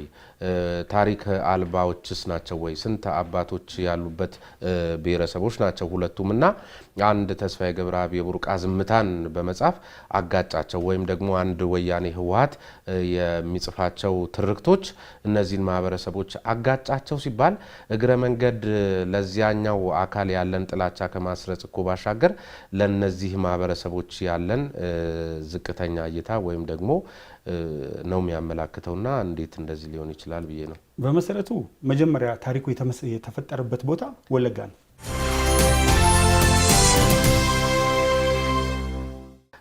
የተከበራችሁ ተመልካቾቻችን ከመምህር ታዬ ቦጋለ መራራ እውነት በኢትዮጵያ ታሪክ ደራሲ ናቸው። ከዚያ ባሻገር ሌሎች መጽሐፍቶችም አላቸው። በማህበራዊ ሚዲያ እንደዚሁም በተለያዩ መድረኮች ላይ በጣም የሚታወቁና ሰሞንኛ ባለጉዳይ የሆኑ የሀገሪቱ ሰሞንኛ ባለጉዳይ የሆኑ መምህር ናቸው። ከሳቸው ጋር የነበረን ቆይታ የዛሬው የመጀመሪያ ክፍል ነው። በተከታዩ ሳምንት ስንገናኝ ደግሞ የተወሰኑ ሰዎች ሊያጋጭ ይፈልጋሉ፣ ህዝቡ ግን አይጋጭም። እንደውም ከፈለጉማ ሚኒሊክ ለኦሮሞ ነው የሚያዳሉት፣ አማራዎችን አያስጠጉም ነበር። ይሄ የሚያሳየን አሁን እኛ ኦሮሞን በደሉ ምናምንን አይደለም፣ አግላይ ነበሩ ማለት ነው። በዚህ ሁኔታ እርሶ እዛው ላይ ከጠቀሱት ሁኔታ ተነስተን እንደውም ለኦሮሞ ካዳሉ ሚኒሊክ ለዚህኛው ደግሞ አግላይ ነበሩ ማለት ነው። ስለዚህ ስርዓተ መንግስታቸው ከፋፋይ ገፊ ለአንዱ የሚያዳላ አንዱን የሚያሳንስ ከሆነ ሆነ ብሎ መውሰድ አይቻልም። ከቅርብ ከአቶ ሽመልስ አብዲ ፖለቲካ ውስጥ በስፋት የሚገቡት አንድ ላይ ሄደው ሲነሱ እናያለን። ህዝቡ ቢጋጭ ኖሮ ዛሬም እኮ እየተጋባ ነው አይደል እንዴ? ህዝቡ ፕሮፌሰር መረራ ጉዲና ያሉት ጥሩ ነገር አለ። ማታ ማታ አማራ ሚስቶቻቸውን አቅፈው እየተኙ ቀን ቀን እንትን አሁን ህዝቡ አልተጋጭ። ህዝቡ ቢጋጭ ጸጋዬ ዳርሳ የጎንደር ልጅ አያገባም ነበር። ዋናው አቀንቃኝ አውስትራሊያ ያለው የጎንደር ልጅ አግብታ ይወልድላትም ነበር። ስለዚህ ግጭቱ የህዝብ አይደለም። ነገር ግን ፍላጎቱ ህዝብና ህዝብን ማጋጨትና ኢትዮጵያን መጉዳት ነው። 2/3 የሚሆነውን ህዝብ ማጋጨት ነው። ይሄ ደግሞ በመላው ዓለም ታይቷል። ሶሪያ፣ ሊቢያ ሴክቶች እየፈጠሩ ሶማሊያ በጎሳ ሀበርግድር፣ ዳቃል፣ ሀዋልዶ፣ መሰሪ፣ መዳአዴ፣ ገብራ፣ ዳሮድ፣ ኢሳቅ፣ ሀውያ ይገዳደራሉ በተፈጠሩላቸው ትርክቶችና ባሉ ግጭቶች ላይ ተነስተው። ቦረናና ጉጂ የሚያጋጨው እኮ ዛሬ ትርክቶችም ጭምር ናቸው። የግጦሽ ጉዳይ ብቻ አይደለም። ከዛ አልፎ መጥቶ ይሄ ከተማ ነጌሌ ቦረና መባል አለበት፣ ነጌሌ መባል አለበት ተብሎ የኦሮሚያን ምክር ቤት እያመሰ ያለው ጉዳይ እስከዛሬ 2 ማህተም የሚጠቀሙበት እኮ የትርክት ጉዳይ ነው። ከግጦሽ አልፎ ፖለቲካ ውስጥ ገብተዋል። ለምን ይደበቃል? ስለዚህ የጎሳ ወይም ደግሞ የሆነ ግጭት ሲፈጠር አላማው እሱ ነው እና የፈጠረው ተስፋዬ ገብረአብ አይደለም። ኦነግ ፈጠረው። የኦነግ ፍጡር ላይ to add fuel to the burning fire of the problem የችግሩ እሳት ላይ ቤንዚን ለማርከፍከፍ የተለያዩ ግብአቶች ሆነው አገለገሉኝ ጸጋዬ ገብረአብና ማንነት ተስፋዬ ገብረአብና ሌሎች እንትኖች። ስለዚህ የኔ መነሻ ተስፋዬ ገብረአብ ብቻውን አይደለም፣ አለ ኃይል ማጋጨት የሚፈልግ እያየን እኮ ነው። በማህበራዊ ሚዲያም በተለያየ ቦታ የሚታወቁ ሰዎች ጭምር በይፋ እየጻፉ ለምሳሌ ዳንኤል ብርሃኔ በዛው በወያኔ ጊዜ ፌስቡክ ገጹ ላይ ሀጎስ ገብረሕይወት የሚባል ሯጭ እና 2 የኦሮሞ ሯጮች ሲያሸንፍ እነ ከላይ በወሬ እንጂ ለካ በሩጫው የላችሁበት የሚል ስክሪንሻት አንስቼ አስቀምጬዋለሁ አለኝ። ስለዚህ እንዲህ አይነት ሰዎች ባሉበት ምድር ላይ የተወሰኑ ሰዎች ሊያጋጩ ይፈልጋሉ፣ ህዝቡ ግን አይጋጭም። እየተጋባ እየተዋለደ በሰርግ አብሮ የሆነ በሀዘን አንዱ የአንዱን አስክሬን እየተሸከመ አንዱ ለአንዱ ደም እየሰጠ አንዱ ማህበረሰብ ጋር ሽምግልና እየላከ ከጋብቻ ግን በዚህ ከቀጠለ እንዴት አይገጭም? ማለት አሁን አንዳንድ ጊዜም ደግሞ ግራ የሚገባን ነገር አለ። ምንድነው የሚባለው? የፈጣሪ ሀገር ስለሆነች አትጋጭም ምንም አትሆንም የሚባለው አባባል ገዢ ነው ብለው ያስባሉ እርስዎ? እሱን እንደው በሃይማኖት አውድ ውስጥ ቢታይ ጥሩ ሆኖ ከፖለቲካችን አንጻር ግን እኔ ምንድነው ማየው መሰረታዊ የሆነው ህዝብ ይሄ 80% አርሶ አደር አብሮ ነው የሚኖረው፣ አብሮ ነው የሚሄደው። እየከፋ ከመጣ ደግሞ ዝም ያለው ሰው አሁን ዝም ያሉ ሰዎች አሉ። በጣም ይቅርታ አድርግልኝና ጥሩ ጭንቅላት ያላቸውን ኢህአፓ በላቸው ከኔ እድሜ በላይ ያሉትን። ቀጥሎ ጥሩ ጭንቅላት ያላቸው ኢሰፓ ውስጥ ገቡ። ሶስተኞቹ ገለልተኛ ሆኑ። ከዛ ውጭ የሆኑት ናቸው እየመጡ ያሉት። ስለዚህ ዝም ያለ ለክብሩ ለተለያዩ ሁኔታዎች ሲል ነገሮችን በጥሞና የሚመለከት ኃይል አለ። የከፋ ነገር ሲመጣ ግን በዝምታ ያልፍ። መከላከያው አለ፣ ፌዴራል ፖሊስ አለ፣ የተለያዩ የጸጥታ አካላት አሉ በሚል እንጂ የከፋ ነገር ቢመጣ ዝም አይልም። ጥግ እንደሚያስይዛቸው በማደርጋቸው ውይይቶች፣ በነገራችን ላይ ተፈጥሮ ለውይይት በጣም ግልጽ ነው። በጣም ከበርካታ የኦሮሞ ምሁራን ጋር እወያያለሁ። እጅግ ነው የሚቆረቆሩት፣ እጅግ ነው የሚበሳጩት። የሚገርም ነገር ማዝ ነው የእውነት ነው ማለት ከፍቼ ባሳየ ኖሮ እንትኖችን በሜሴንጀር በውስጥ የሚላክልኝ እማውቃቸው በጣም በርካታ የኦሮሞ ልሂቃን የኦሮሞ ልጆች አስተያየት ያዥጎደጉዳሉ። እንደውም አጻፉ በውስጥ ከፈለጋችሁ በፊት ለፊት ነው ፊት ለፊት እንትን እያልኩ አይደለም ወይ ብዬ ሁሉ ስታተስ ጽፋለሁ። ስታተስ በሚታይ ቦታ አትምጡ በውስጥ ምክንያቱም በውስጥ ጥሩ መልእክቶች ሁሉ ያልፉኛል ከመብዛታቸው የተነሳ። ስለዚህ አሁን ችግሩ ያለው ጥቂት ኃይሎች ጋር ስለሆነ ዝም ተብሎ ይታለፋል ተብሎ አይታሰብም። ሆ ብለህ የምትነዳው አለ ታያለህ እኮ የሚወጡትን ሰዎች ፊታቸውን ማየት ነው። የተወሰኑ በእድሜ ደረጃ ጥቂት ናቸው። በሰል ካሉት ውስጥ እንዲገብተው አግሬሲቭ መሆን ባህል ማክበር ጥሩ ነገር ነው። የተለያየ ነገር ማድረግ ጥሩ ነው። ግን አግሬሲቭ የሆነ አሁን ቡራዩ ግጭት ሲነሳ ህዝቡ ለማዳን ከፍተኛ ጥረት ያደርገው የኦሮሞ ሰው ነው። እዛ እየሰራው ነበረ የኦሮሞ ማህበረሰብ ናቸው በየቦታውም እያስቆሙ ያሉት። አሁን ለምሳሌ በወረና አካባቢ ብትነገል ቡርና የኦነግ ሰራዊት በንበርክኮ ሄደዋል። ተንበርክኮ አንበርክከውታል። የመጀመሪያው ሰላማዊ ሰልፍ የተደረገው እዛ ነው። ምን ማለት ነው ይሄ? ማንበርከክ ማለት ምን ማለት ነው? ወለጋ ውስጥ ሰላማዊ ሰልፍ ተደርጓል። የተለያዩ ኦሮሚያ ከተሞች ጸረ ኦነግ ለምን ህዝቡ የሚፈልገው በትክክል የምታገል ከሆነ ታገል፣ ህግና ስርዓት ስታቆም ግን እናስቆማለን። ህዝቡ ነው በነገራችን ላይ ያንበረከከው የኦነግን ሰራዊት አስተዳደሩ አይደለም። ስለዚህ ይሄ ውስጥ ስላለ ማህበረሰብ ውስጥ ከላይ የሚጮሁት አንድ ያልኩት አባባል አለ። እንደው ላይጠቅም ይችል እንደሆነ ሲደጋገም ያሰለች ካልሆነ በስተቀር የነሱ ሳያሰለች እኔ ባጃጅ ጥቅስ ይበዛዋል። ሀመርና ኢንፊኒቲ መኪና ግን ጥቅስ የላቸውም። ደሞ ለሰው ምናምን ትላለች ባጃጅ ምለው ነገር አለ። ባዶ ቆርቆሮ ጩኸት ያበዛል። ከላይ ሲገሉ ስታይ ትፈራለህ እንጂ እኮ መዓት የሚሰሩ ጥሩ ስራዎች አሉ።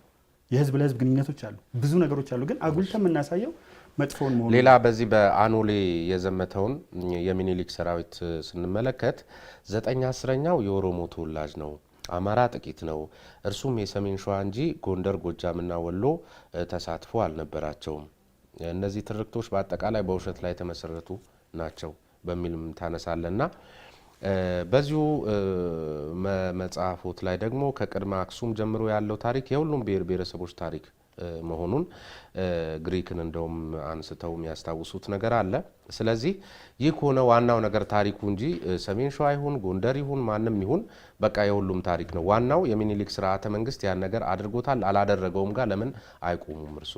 ምክንያቱም ማንም ያርገው 9/10ኛውም ኦሮሞ የሚያርገው ማንም ያርገው ግን አኖሌ ላይ ያ ጉዳይ ከተፈጸመ ስርዓተ መንግስቱ ነው የፈጸመው። ብዙ ጊዜ ስንከስ ሌሎችን እየነጠልን ልንከስ ይገባሉ። እንደሱማ ከሆነ አሁን በተለይ ባለፉት 27 ዓመታት ብለው እርሶ በጣም በቁጭት የሚያወግዙት ስርዓተ መንግስት ለአንድ ወገን ለምንድነው እርሶስ በሌላ መልኩ የሚሰጡት? ለምሳሌ አማራ ክልል ላይ ለደረሰው ሰብአዊ መብት ጥሰት አማራን እኛንን የምናስተዳድር የሚሉ አካላት ነበሩበት፣ ኦሮሚያም ላይ በተመሳሳይ ነገር ግን አጀንዳውን እነሱ ስለነበሩ የሚመሩት በሚል ወደዚያ የሚሄድበት ሁኔታ አለ። ስለዚህ ዛም 9/10ኛው ኦሮሞ ስለነበረ የኦሮሞ ነው ብሎ ደግሞ ወደዚህ መመለስ ይቻላል ወይ? ስርዓተ መንግስቱ ተፈጽሞ ከሆነ ለስርዓተ መንግስቱ ነው፣ ካልተፈጸመ አልተፈጸመም ብሎ ቁጭ ማለት ነው እንጂ ወደዛ ወደዚህ ወደ መወላወሉ ልክ ነው ወይ? ጥሩ ነው መወላወል ሳይሆን ትርክቱ አማራውን የዘመተው የሚል ነው። ለኦሮሞ ልጆች እየተነገረ ያለው የሚጻፈውም ትርክት እሱ ነው።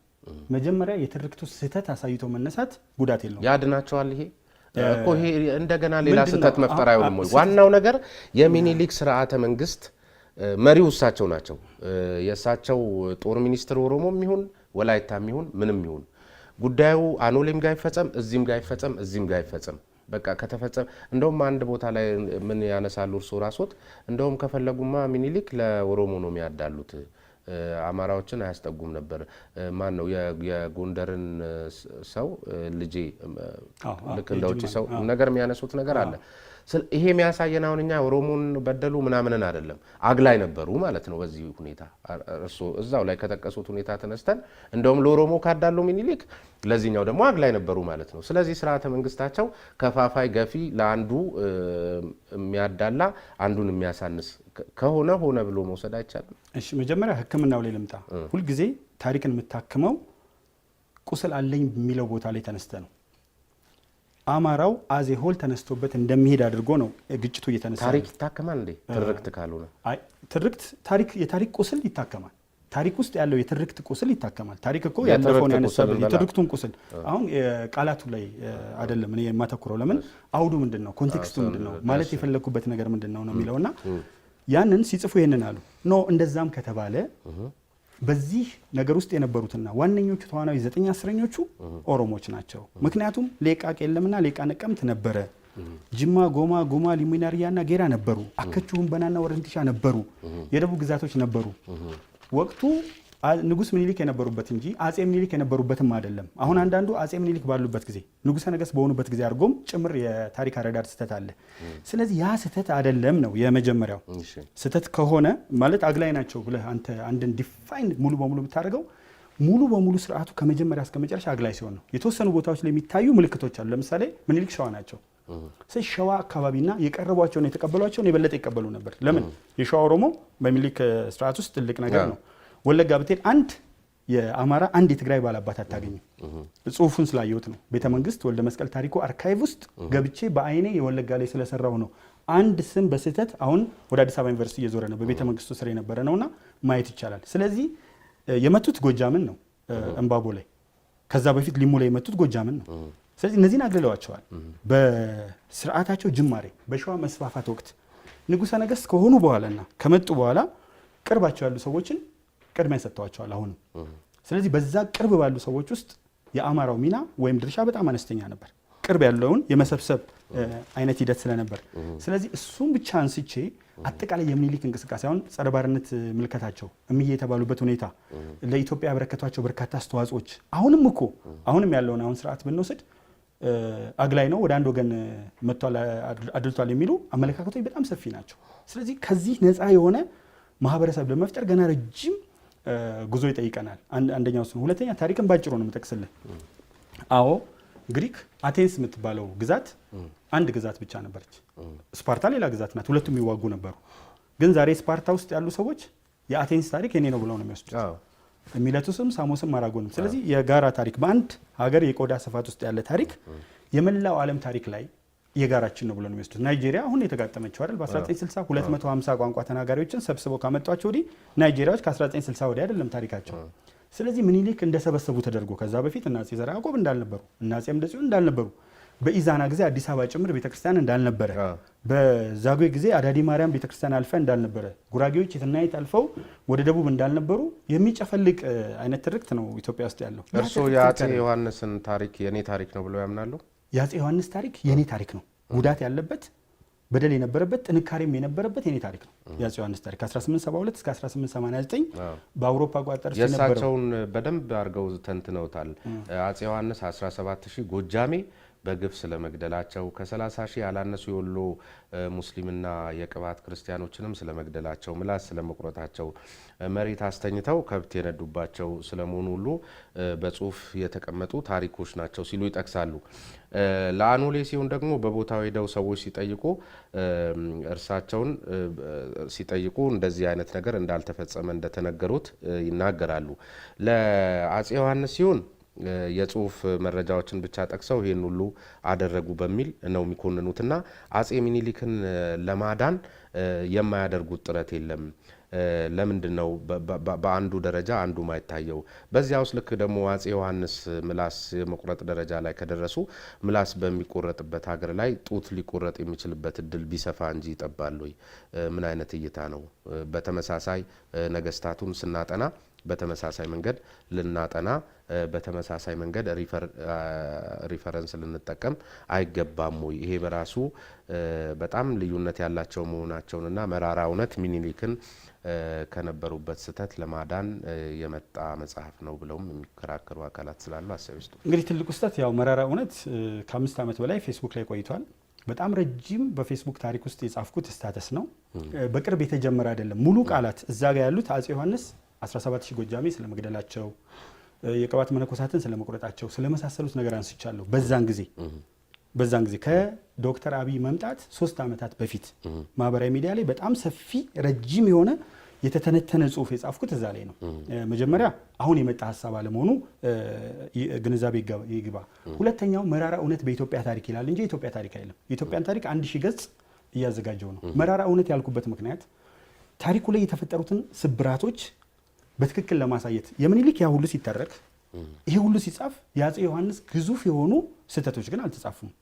ስለዚህ የኦሮሞ በመስፋፋት ወቅት ላይ ያደረሷቸው ነገሮች መጽሐፍ ላይ ይኑሩ እንጂ በይፋ የሚወጡ የሉም። 11 ክፍል መጽሐፍ ላይ አለ ኦሮሞ ኬት እንደተነሳ የሚኒሊክ የሁሉ ሲጻፍ አጼ ዮሐንስ ላይ ግን የነበሩ ነገሮች የሁሉ አልተጻፉም ከማለት የአጼ ዮሐንስን ታሪክ ሲጽፉ መጽሐፍ እንጂ የዚህኛውን ሂሳብ ለመስራት እዛ ጋር ሲኬድ የበለጠ በሰዎች ዘንድ የኔና የነሱ በሚሉ ወገኖች ዘንድ ሌላ ፉክክር ሌላ ንትርክ አይፈጥርም ወይ ነው? አሁን ለማዳን ብለው እርሶ ታሪክን ለማከም ብለው ለማዳን ብለው ከገባንበት ቀውስ ለማውጣት ብለው የሆነ መነሻ ይኖሮታል መቼም ያደረጉት ነገር የበለጠ ሌላ ውዝግብ አይፈጥርም ወይ? እኔ ምንድነው አይፈጥርም ብዬ ማስበው ሁለት ሰዎችን ልታስታርቃቸው ስትል የሁለቱም በደል መነሳት አለበት። አንድ ዶክተር አብይ አህመድ የተናገሩት ምርጥ ንግግር ነበር። ያንተ ቁስል እኔም ጋር አለ። ምርጥ ንግግር ነው። ከዚህ ንግግር ጋር አብሮ ይሄዳል። ለማስታረቅ ሰዎችን አንተ እኔ ደብድቤህ እንትን ካለ ካሳ መካስ ያለብኝ እኔ ነኝ። ጉዳቱን በሙሉ ያደረስኩበት እኔ ብቻ ከሆንኩ ኃላፊነት የምወስደው እኔ ነኝ። ጉዳቱን ግን ሁለታችንም ማድረሰን ከሆነ ለመታረቅ ቅርብ ነው የምንሆነው። አጼ ዮሐንስ ምንም እንዳላረጉ ከደሙ ንጹህ እንደሆኑ የእሳቸው ታሪክ ተሸፍኗል። የኦሮሞ እንቅስቃሴ ታሪክ ተሸፍኗል። የአፋር፣ የአርጎባ፣ የሀረሪና የሶማሌ በኢማም አህመድ ተነስተው እስከ አክሱም ድረስ በትግራይና በአማራ አስቀምጨዋለሁ። በትግራይና በአማራ ላይ ያደረጉት በደል ትግራይና አማራ ስፔሲፊክ አድርጌ ተሸፍኗል።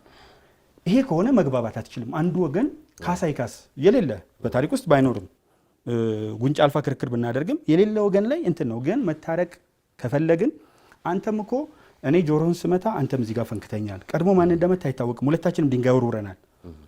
ይሄኛው ድንጋይ እዚህ ጋር መታ፣ ይሄኛው ድንጋይ እዚህ ጋር መታ። ሁለታችንም ወርውረናል። ስለዚህ ሁለታችንም ቆስለናል። አንዱ ግን በድንጋይ መጥቶት ያኛው ቢስተው ማስታረቁ እኩል አይሆንም። የፈነከተው ነው እንትን የሚለው እንደሱ አይነት የሕክምና መንገድ ነው የተከተልኩት። ይሄ ደግሞ መንገዴ ስህተት ነው ብዬ አልወስድም። ምክንያቱም ትውልድ ውስጥ ያለው ትርክት ይሄ ነው። ሌላ በደል የሌለ ሌላ የታሪክ መገፋፋት የሌለ አይነት አድርጎ ነው የወሰደው። እሱን ደግሞ በምንም ተአምር ተቀብዬ መሄድ አልችልም። ፕላስ ማስታረቅ የምንችለው ቁስሎችን በደንብ አፍረጥርጠን አውጥተን ከዛ በኋላ አንድ ላይ ቀብረን በጋራ አውግዘን እንደሌላው ዓለም በሚገርም ሁኔታ ዓለም ስለ ውሻ ሰብአዊ መብት የሚጨነቅባቸው ሀገሮች አይችን የመጣው ይቅርታ፣ ሰብአዊ መብት አልኩት። አሁን ይህ ስህተት ነው። አየህ አፎ ለምታ ነው። ውሻ እንስሳዊ መብቱ የሚከበርበት ውሻን ከቤት ካላወጣ የምትታሰርበት በቁጥጥር ስር የምትውልበት ሀገር ልጅን ከነካ ሌላ አሳዳጊ የሚሰጥበት ሀገሮች ለምሳሌ ስዊድን እንደተሞክሮና በአፍሪካ ትልቁ የንግድ እንቅስቃሴ ባለበት በመሃል መርካቶ ተክለ ሃይማኖት የሱቅ ባለቤት ይሁኑ። መርካቶ ተክለ ሃይማኖት ላይ G+4 ዘመናዊ የገበያ ማዕከል ሰፊ ካሬ አማራጭ ያላቸውን የንግድ ሱቆች ከ11 ካሬ እስከ 32 ካሬ ድረስ ከነገበያው ከ1.8 ሚሊዮን ብር አጠቃላይ ክፍያ ጀምሮ እንዲሁም ከ440 ሺህ ብር ቅድመ ክፍያ ጀምሮ ቀሪውን በአንድ ዓመት ያለምንም ወለድ ከፍለው የሚያጠናቅቁበት የንግድ ሱቆች ይዘንሎት መተናል። እንዲሁም መኖሪያ አፓርትመንቶችን ለምትፈልጉ ፒያሳ ዩኒቲ ፓርክ ፊት ለፊት ከባለ 1 እስከ ባለ 3 መኝታ አፓርትመንቶችን ይዘንሎት ቀርበናል። ለበለጠ መረጃ ከታች ባለው ስልክ ይደውሉ። ሜሪት ፕሮፐርቲስ። በጣም ለማዳን በጣም ረጅም መንገድ መሄድ ካልሆነበት በስተቀር ባይኖሩ ኖሮማ የሚኖረው ደግሞ ከሳቸውም የበለጠ ሰፊ ሀገርስ ሊገነባ ቢችል ምናልባት ሚኒሊክ ባይኖሩ ኖሮ ከፊሉ አሁን ኬንያ ያለው ኦሮሞ ኢትዮጵያ ውስጥ የሚሆንበት፣ ጅቡቲ ያለው የምስራቁ ክፍል ኢትዮጵያ ውስጥ የሚሆንበት እንደዚህ ብሎስ ማሰብ አይቻልም? በሌለ ነገር ላይ ባይኖሩ ቢኖሩ ኖሮ ብሎ የሰውን ታሪክ ማሰማመር ልክ ነው? እንግዲህ ሚኒሊክ የተነሱት በ1889 ነው። ንጉስ ነገስት ሆነው ስልጣን ያዙት። የአድዋ ጦርነት ደግሞ በ1896 ነው። የ7 ዓመት ልዩነት ነው ያለው። ኢትዮጵያ ውስጥ የነበረው ማህበረሰብ ምን ይመስል ነበር ካልተዋሸ? ዘመናዊ ትምህርት ያልነበረበት በጎሳ ተከፋፍሎ የሚኖር ቦረና ከ1467 ጀምሮ የራሱ አባገዳ ነው ያለው። ከሌላው ጋር አይተዋወቅም። ጉጂ በተመሳሳይ ከ15ኛው ክፍለ ዘመን አጋማሽ ጀምሮ በራሱ አባገዳ ነው ያለው። ጅማ ራሱን ይዞ ነው። ማን ነበር አንድ ላይ የሚያስነሳቸው? ለምን ኢትዮጵያ ኤክሰፕሽናል ኬዝ ሆነች? ለምንድን ነው ሌሎቹ የአፍሪካ ሀገሮች ያልተቆጣጠሩት ብለን ማሰብ እንችላለን። አንድ ሁለተኛ ስምምነቶቹን እናያለን።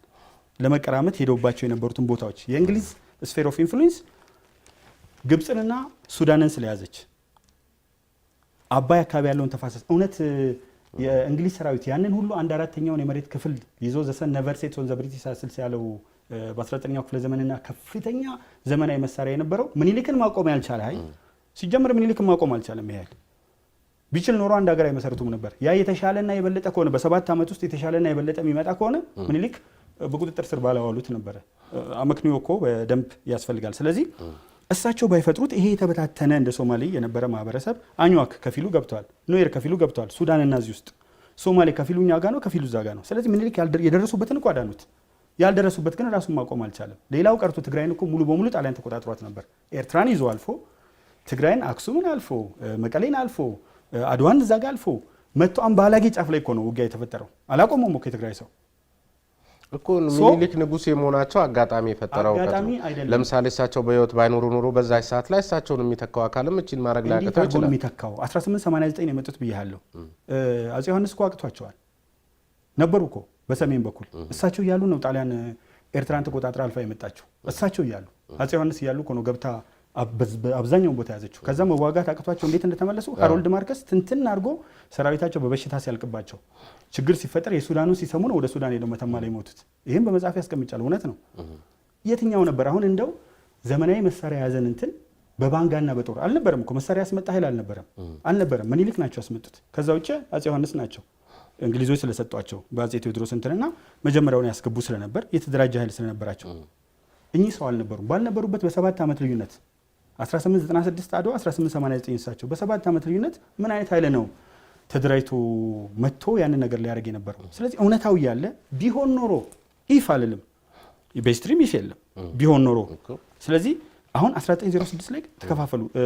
ጅቡቲ የትኛውን ለመያዝ ነበር ያሰበችው? ፈረንሳይ እስከ አዲስ አበባ ድረስ ያለው። ለንደን ላይ እኮ ስምምነት ተፈራርመዋል በ1906። ቀሪው ደግሞ ሌላውን ይህንን ራሱ ያስቆሙት ምኒልክ ናቸው። እውነት በዛ ደረጃ ስማርት ሆኖ ሊያስቆም ይኖር ነበር ግን ክሬዲት አንሰጣቸውም። አሁን ለምሳሌ እኔ አፄ ምኒልክ የሰሯቸው በርካታ ስራዎች አሉ። ከሌሎች መሪዎች አወዳድራቸው ለምሳሌ ከአብርሃም ሊንከን ጋር አብርሃም ሊንከን እኮ ጥቁሩ ምንም እንኳን በሳቸው ዘመን የነበረ ሰው ነው 1861 እስከ 65 ጥቁሩ ምንም እንኳን እንደ ነጩ ቢሮ ገብቶ መስራት ባይችልም ጥቁሩ ሰው ባይሆንም ብሎ እኮ ነው መሬትና እንትን ስለሰጣቸው አብርሃም ሊንከን ዛሬ ገዘፈው ሰው ባይሆንም ብሎ እኮ ነው ኤክስፕሊሲትሊ የተናገረው። ምኒልክ ደግሞ የተናገሩት ንግግር ምንድነው እዛ መጽሐፉ ላይ አንብበዋል ብዬ አስባለሁ። ከሰው መካከል አልቆ ሲያስገዛ ሰው ባሪያ አይደለም ባሪያ ነው እያልክ አትሟገት፣ የሰው ባሪያ የለውም። ይሄን ያሉት እኮ ጽሁፉ አለ። በውሸት እንደሌሎች እኮ ተፈጥሮ የተቀመጠ ሳይሆን የተቀመጠ አለ። ስለዚህ ምኒልክን ማገንበት የመጀመሪያው ምክንያት በዘመናቸው ውስጥ ከአፍሪካ አይደለም ዓለም ባለበት ደረጃ ቢወዳደሩ የገዘፉ መሪ ናቸው። ስለዚህ ማሳነስ አልችልም። 50 ጋዜጦች ይዘዋቸው ወጥተዋል። በፊት ለፊት ጋዜጣቸው ማውጣቸው ብቻ አይደለም ድል አድርገዋል። ኢትዮጵያንን አንድ አድርገዋል፣ አሰናኝተዋል፣ ትልቅ አገር ፈጥረዋል።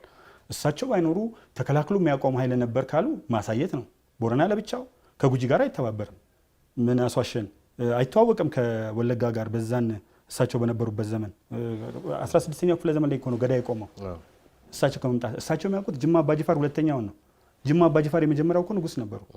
ዳግማዊ ጅማ አባጅፋር እንጂ ምኒልክ የሚያውቁት። ስለዚህ እኛ እኮ ባሪያ የሚነግዱ ባሪያ የሚገዙ ነበሩ የመጀመሪያው።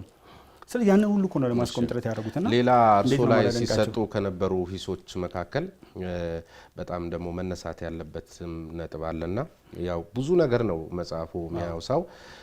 ካለን ሰዓት አኳያ የተወሰኑትን ነካነካ ለማድረግ በአንድ ጽሁፉ ላይ ከለውጡ አስቀድሞ ይመስለኛል ጃዋርን በተመለከተ ካለፉት 5 ዓመታት በላይ ችግር አላየሁበትም የሚል ነገር ጽፈው እንደነበር የሚያነሱ ሰዎች እርስዎ ያንን በጻፉበት ሰዓት ላይ ግን አቶ ጃዋር ከሳቸው ሃይማኖት ውጭ ያሉትን በሜንጫ እንላቸዋለን ሲሉ የነበረ መሆኑን በማውሳት ምን እያሉ ነበር መምህር ታዬ የሚል ነገር አንድ ይነሳል። መልሰው ደግሞ ይህን በተናገሩበት አንደበቶ ጃዋር እናቱ አማራ አባቱ የመኒ ነው ማለቶ ሲጀመር ማረጋገጫው ምንድነው? ቢሆንስ ምንድነው ችግሩ? እርሶ ዘረኝነትን ይጠላሉ ወይስ በሞጋሳ የሚሰጠው በምንም አያምኑም ወይ? እናቱ አማራ ከሆነች በቃ ይሄ ሰውዬ ኢትዮጵያዊ ነው እና መልሰው እርሶ ራስዎት በተለያየ መልኩ ዘረኝነት ውስጥ የሚነከሩበት አንድ ሰው ሳይመርጥ በተወለደበት ዘሩ ወይም ማንነቱ ብቻ ከባለ ጉዳይነት ለመሰረዝ የሚያደርጉት ጥረት ልክ ነው ወይ በሚል ይነሳውባታልና እዚህም ላይ ሐሳብ ይስጡኝ። በጣም ጥሩ ነው። በመጀመሪያ ደረጃ ጃዋርን ሳደንቅ ጃዋርን ለ5 ዓመታት በመጥፎነት አላውቀውም፣ በትክክልም አላውቀውም። ጃዋርን ከተከተልኩበት ጊዜ ጀምሮ ፌስቡክ ላይ አንድነትን ሊያጠናክሩ የሚችሉ ነገሮችን ሲያደርግ በአማራና በኦሮሞ መካከል ያለውን ግንኙነት ሊያጠናክር ሲሞክር በርካታ ንጻጻፍ ነበር። በነገራችን ላይ በሜሴጅ ከጃዋር ጋር ልደውልልህ ሁሉ ብሎኝ ነበር። ነው ሊጠለፍ ስለሚችል አይሆንም ኢሚዲየት ሪስፖንስ ነበር የሚሰጠኝ። ስልክ ላይ ልደውል ሲል ሊጠለፍ ስለሚችል አላናግርም። በእርግጥ ሌላ ስልክ ሰጥቼ በሌላ ስልክ ማናገር ይችል ነበር። ያ የራሴ ስህተት ነው እና ጃዋር ይሰራቸው የነበሩ ነገሮች በተለይ ወያኔ ብዬ ቅድም የምጠቅሰውን ስርዓት ለመጣል በሚያደርገው ትግል ውስጥ በዋነኛነት ሌሎችን ህዝቦች የሚያስተባብር ከመሆኑ መጥቶም እንዳየኸው ኦሮሚያ ውስጥ አንድ የሌላ ብሔር አባል ከሚነካብኝ ብቃጠል ሊትራሊ ብቃጠል መርጣለሁ። ከዛም አልፎ ኦሮሚያ ውስጥ የሌሎች ማህበረሰቦች አሉ። ለምሳሌ አማራ ሰፊ ቁጥር አለው፣ ተወካይ ሊኖረው ይገባል ኦሮሚያ ምክር ቤት ውስጥ ይል ነበረ። ስለዚህ እኔ ይሄንን ደግፌ በኋላ ስቃወም እዚሁ ማነሳላቸው ዶክተር አብይን ሆ ብለው ይደግፉ የነበሩ እነዚህ ሰዎች ዛሬ መቃወም ጀምረዋል። ዋነኞቹ ይሄን ነገር የሚያነሱት ሰዎች አንድን ሰው የምደግፈውም የምነቅፈውም መጀመሪያ ባለው አቋም ቀጥሎ ደግሞ ባለው አቋም ተመልሶ ጀዋር እንደገና ወደ ጥሩ ቢመጣ የባለፈውን መጥፎ ላነሳ አልፈልግም። ይሄ እኔ ያረዳድ ነው። የሆነ ሰው ተበዳድሎ ትዳር ላይ የባለፈውን እርግፍ አድርጎ ትቶ ወደ አዲስ ትዳር ከገባ የባለፈውን ነገር ከቤተሰብ ብንጀምር ማለት ነው። እንደ ቀላል አሳንሸው አይደለም። ሁለተኛው በዚህ የተነሳ ጀዋርን በጣም አደንቀው ነበር። በጣም ደጋግሜ ጽፌያለሁ። አሳምሬም ትክክል ነኝ። አሁን ደግሞ መጥቶ የማጋጨት ስራዎችን የሚሰሩ ንግግሮችን ሲያደርግ ሲዳማዎችን ስትፈልጉ በጉልበት ስትፈልጉ ደግሞ በእንትን እናስከብራለን ብሎ በጉልበት አንድ ነገር ለማድረግ ሲሞክር ገብቶ የወጣባቸው ቦታዎች ግጭት ሲነሱ የግዴታ እሱ የተደራደራቸውን ድርድሮች ማየት የለብኝም። ረግጧቸው የወጣቸው ቦታዎች ኢሚዲየትሊ ተከትለው ግጭቶች ይነሳሉ። ይቅርታ ወዲያውኑ ተከትለው ግጭቶች ይነሳሉ። ይሄ ስለሆነ እሱን መውቀስ ጀመርኩ። አሁንም ተመልሶ ጃው ስለገባ ግጭት ተነሳ ማለት ግን ማስረጃ ይሆናል። አንድ ቦታ ብቻ ቢሆን ኢንሲደንት ሊሆን ይችላል፣ ወይም ደግሞ ኮኢንሲደንስ። ይሄ ምንድነው በእንግሊዝኛ ሜር ኮኢንሲደንስ፣ ድንገተኛ ግጥሞች ሊሆን ይችላል። የተለያዩ ቦታዎች ሲሆን ግን እና እየተካሄዱ ሲለኮሱ ሌላ ቀርቶ ከሚሴ ላይ ግጭት ሲፈጠር ይሄ የምታደርጉ ከሆነ ሌላ ቦታ ላይ ግጭት ይፈጠራል አለ ፌስቡክ ገጹ ላይ ጻፈ። በማግስቱ አጣዬ ላይ ግጭት ተነሳ። ስለዚህ ይሄ ታዲያ የመኒ ከመሆኑና ከናቱ አማራ ጋር ምን ያገናኛል? ወደሱ አልመጣሁም።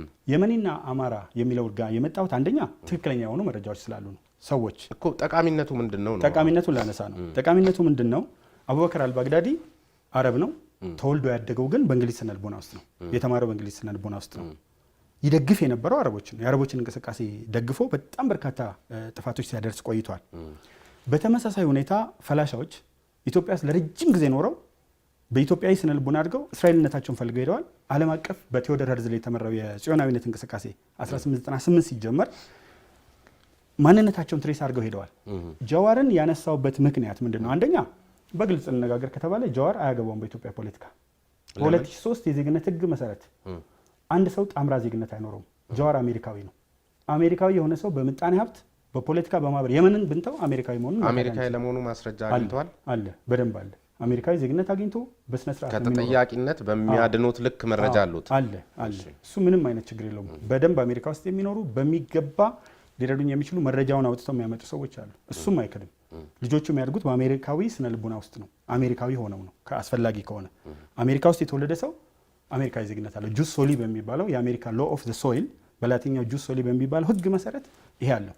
ስለዚህ አሜሪካዊ ዜግነት አላቸው ልጆቹም ጭምር። ግን በሌላ እምነቱ ደግሞ እርሶ ወረቀት የአንድን ሰው እንትን ምንድነው ብሔር ዜግነት ሊያረጋግጥ አይችልም የሚል ነገር በተለይ ወያኔ የሚሉትን አካል ለመውቀስ ሲፈልጉ ከመታወቂያ ጋር ከመሳሰሉት ጋር ተያይዞ ብሔር ተብሎ የሚጠቀሰውን ነገር እንደዚሁ ያጣጥሉታልና ይሄ አካል በአስተሳሰብ ደረጃ ማንነቱ ፍላጎቱ ወይም ደግሞ ይህንን አሜሪካዊነቱን በፊት ሲደግፉት ወይም ያኔ ሲያደንቁት በነበረበት ሰዓት ላይ አያውቁም ነበር። አሁን ነው ማውጣት ያስፈልጉት። መደግፈው ሪቻርድ ፓንክረስት የሚሆኑ ማንም በኢትዮጵያ ታሪክ ላይ ጥሩ ስራ የሰራን ሰው ጥሩ ነገር የሚያደርግ አካል በሙሉ ደግፋለሁ። ያን ጊዜ ማፍረስ አይደለም። ስለዚህ እሱ ጥሩ ስራ የሰራ ጊዜ በኢትዮጵያ ጉዳይ ያገባዋል። አሁን ጥሩ ስራ ስላልሰራ ነው ያገባውም የሚሉት የተለያዩ አክቲቪስቶች ጥሩ በመስራት በማስተባበር ረገድ በመላው ዓለም ያሉ ሰዎች ድጋፍ ላይ ያደርጉ ይችላሉ፣ አድርገዋል። እሺ በነጻነት ትግል በተመሳሳይ አቶ ጀዋርም ይሄን አረገ፣ ደገፉት፣ አደረኩኝ። አሁን ግን ሌላ እንቅፋት ሲፈጥር ደግሞ አገባውን በኢትዮጵያ ጉዳይ ላይ ከዚህ በኋላ ያለው ትስስር ነው ማነሳው። ምክንያቱም ሰላማዊ ሆነው ትስስር ሳይኖራቸው ቅድም አቡበከር አልባግዳዲን ያነሳው ለዚህ ነው። ትስስር አለው ብለው ያምናሉ። አሁንም ከአረቦች ጋር ትስስር አለው ያምናሉ።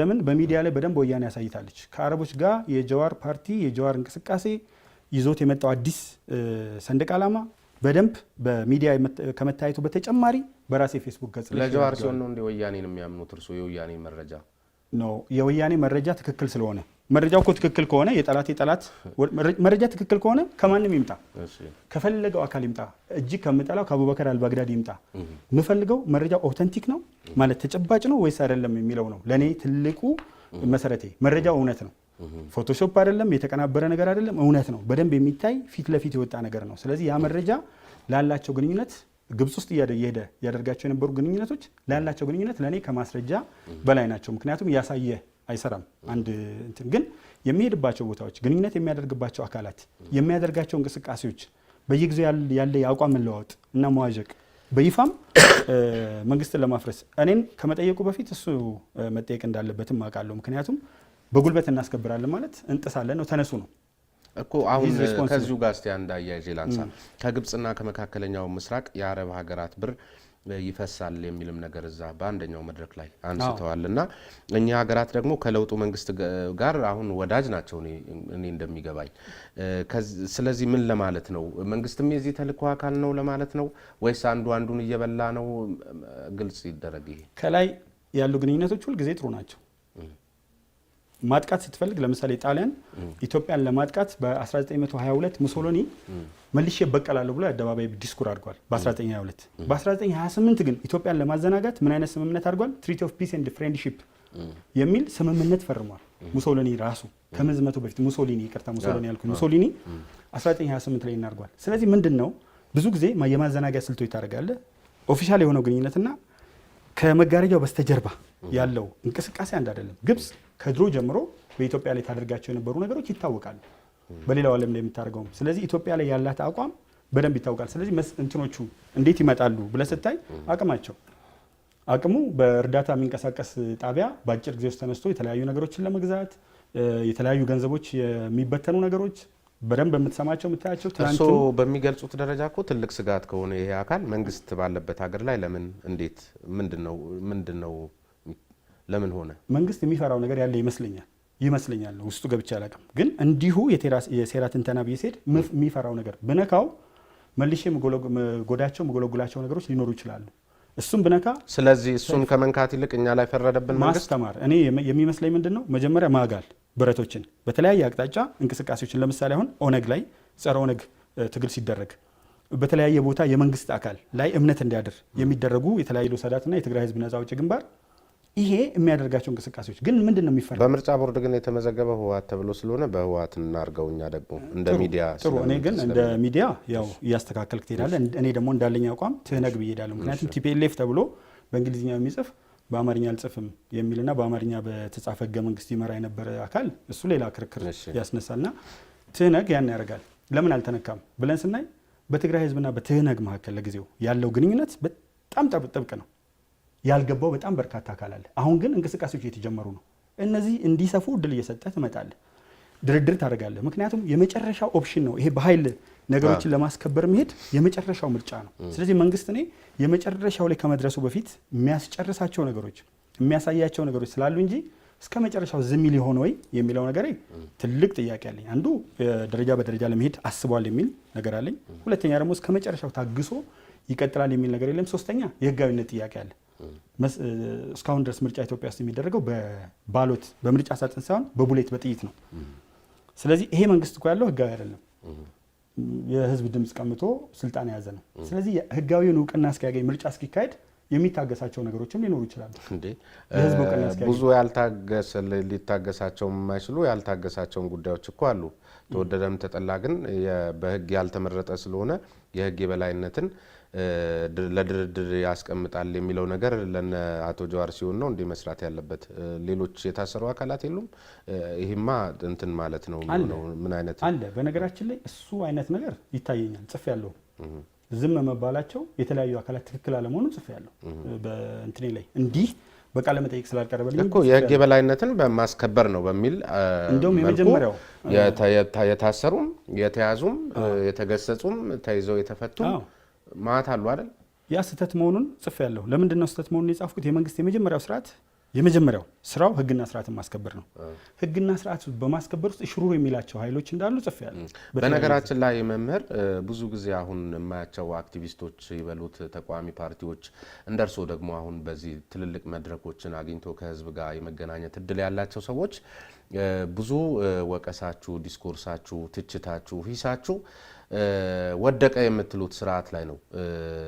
የለውጡ አካልን እኮ ማገዝ ማለት በአግባቡ የጥሩ ነገሮችን በማጉላትና ስተቶቹን በማረም በመተቸት መሆን ሲገባው በፍጹም አይቶ እንዳላየ ነው የምትሆኑት።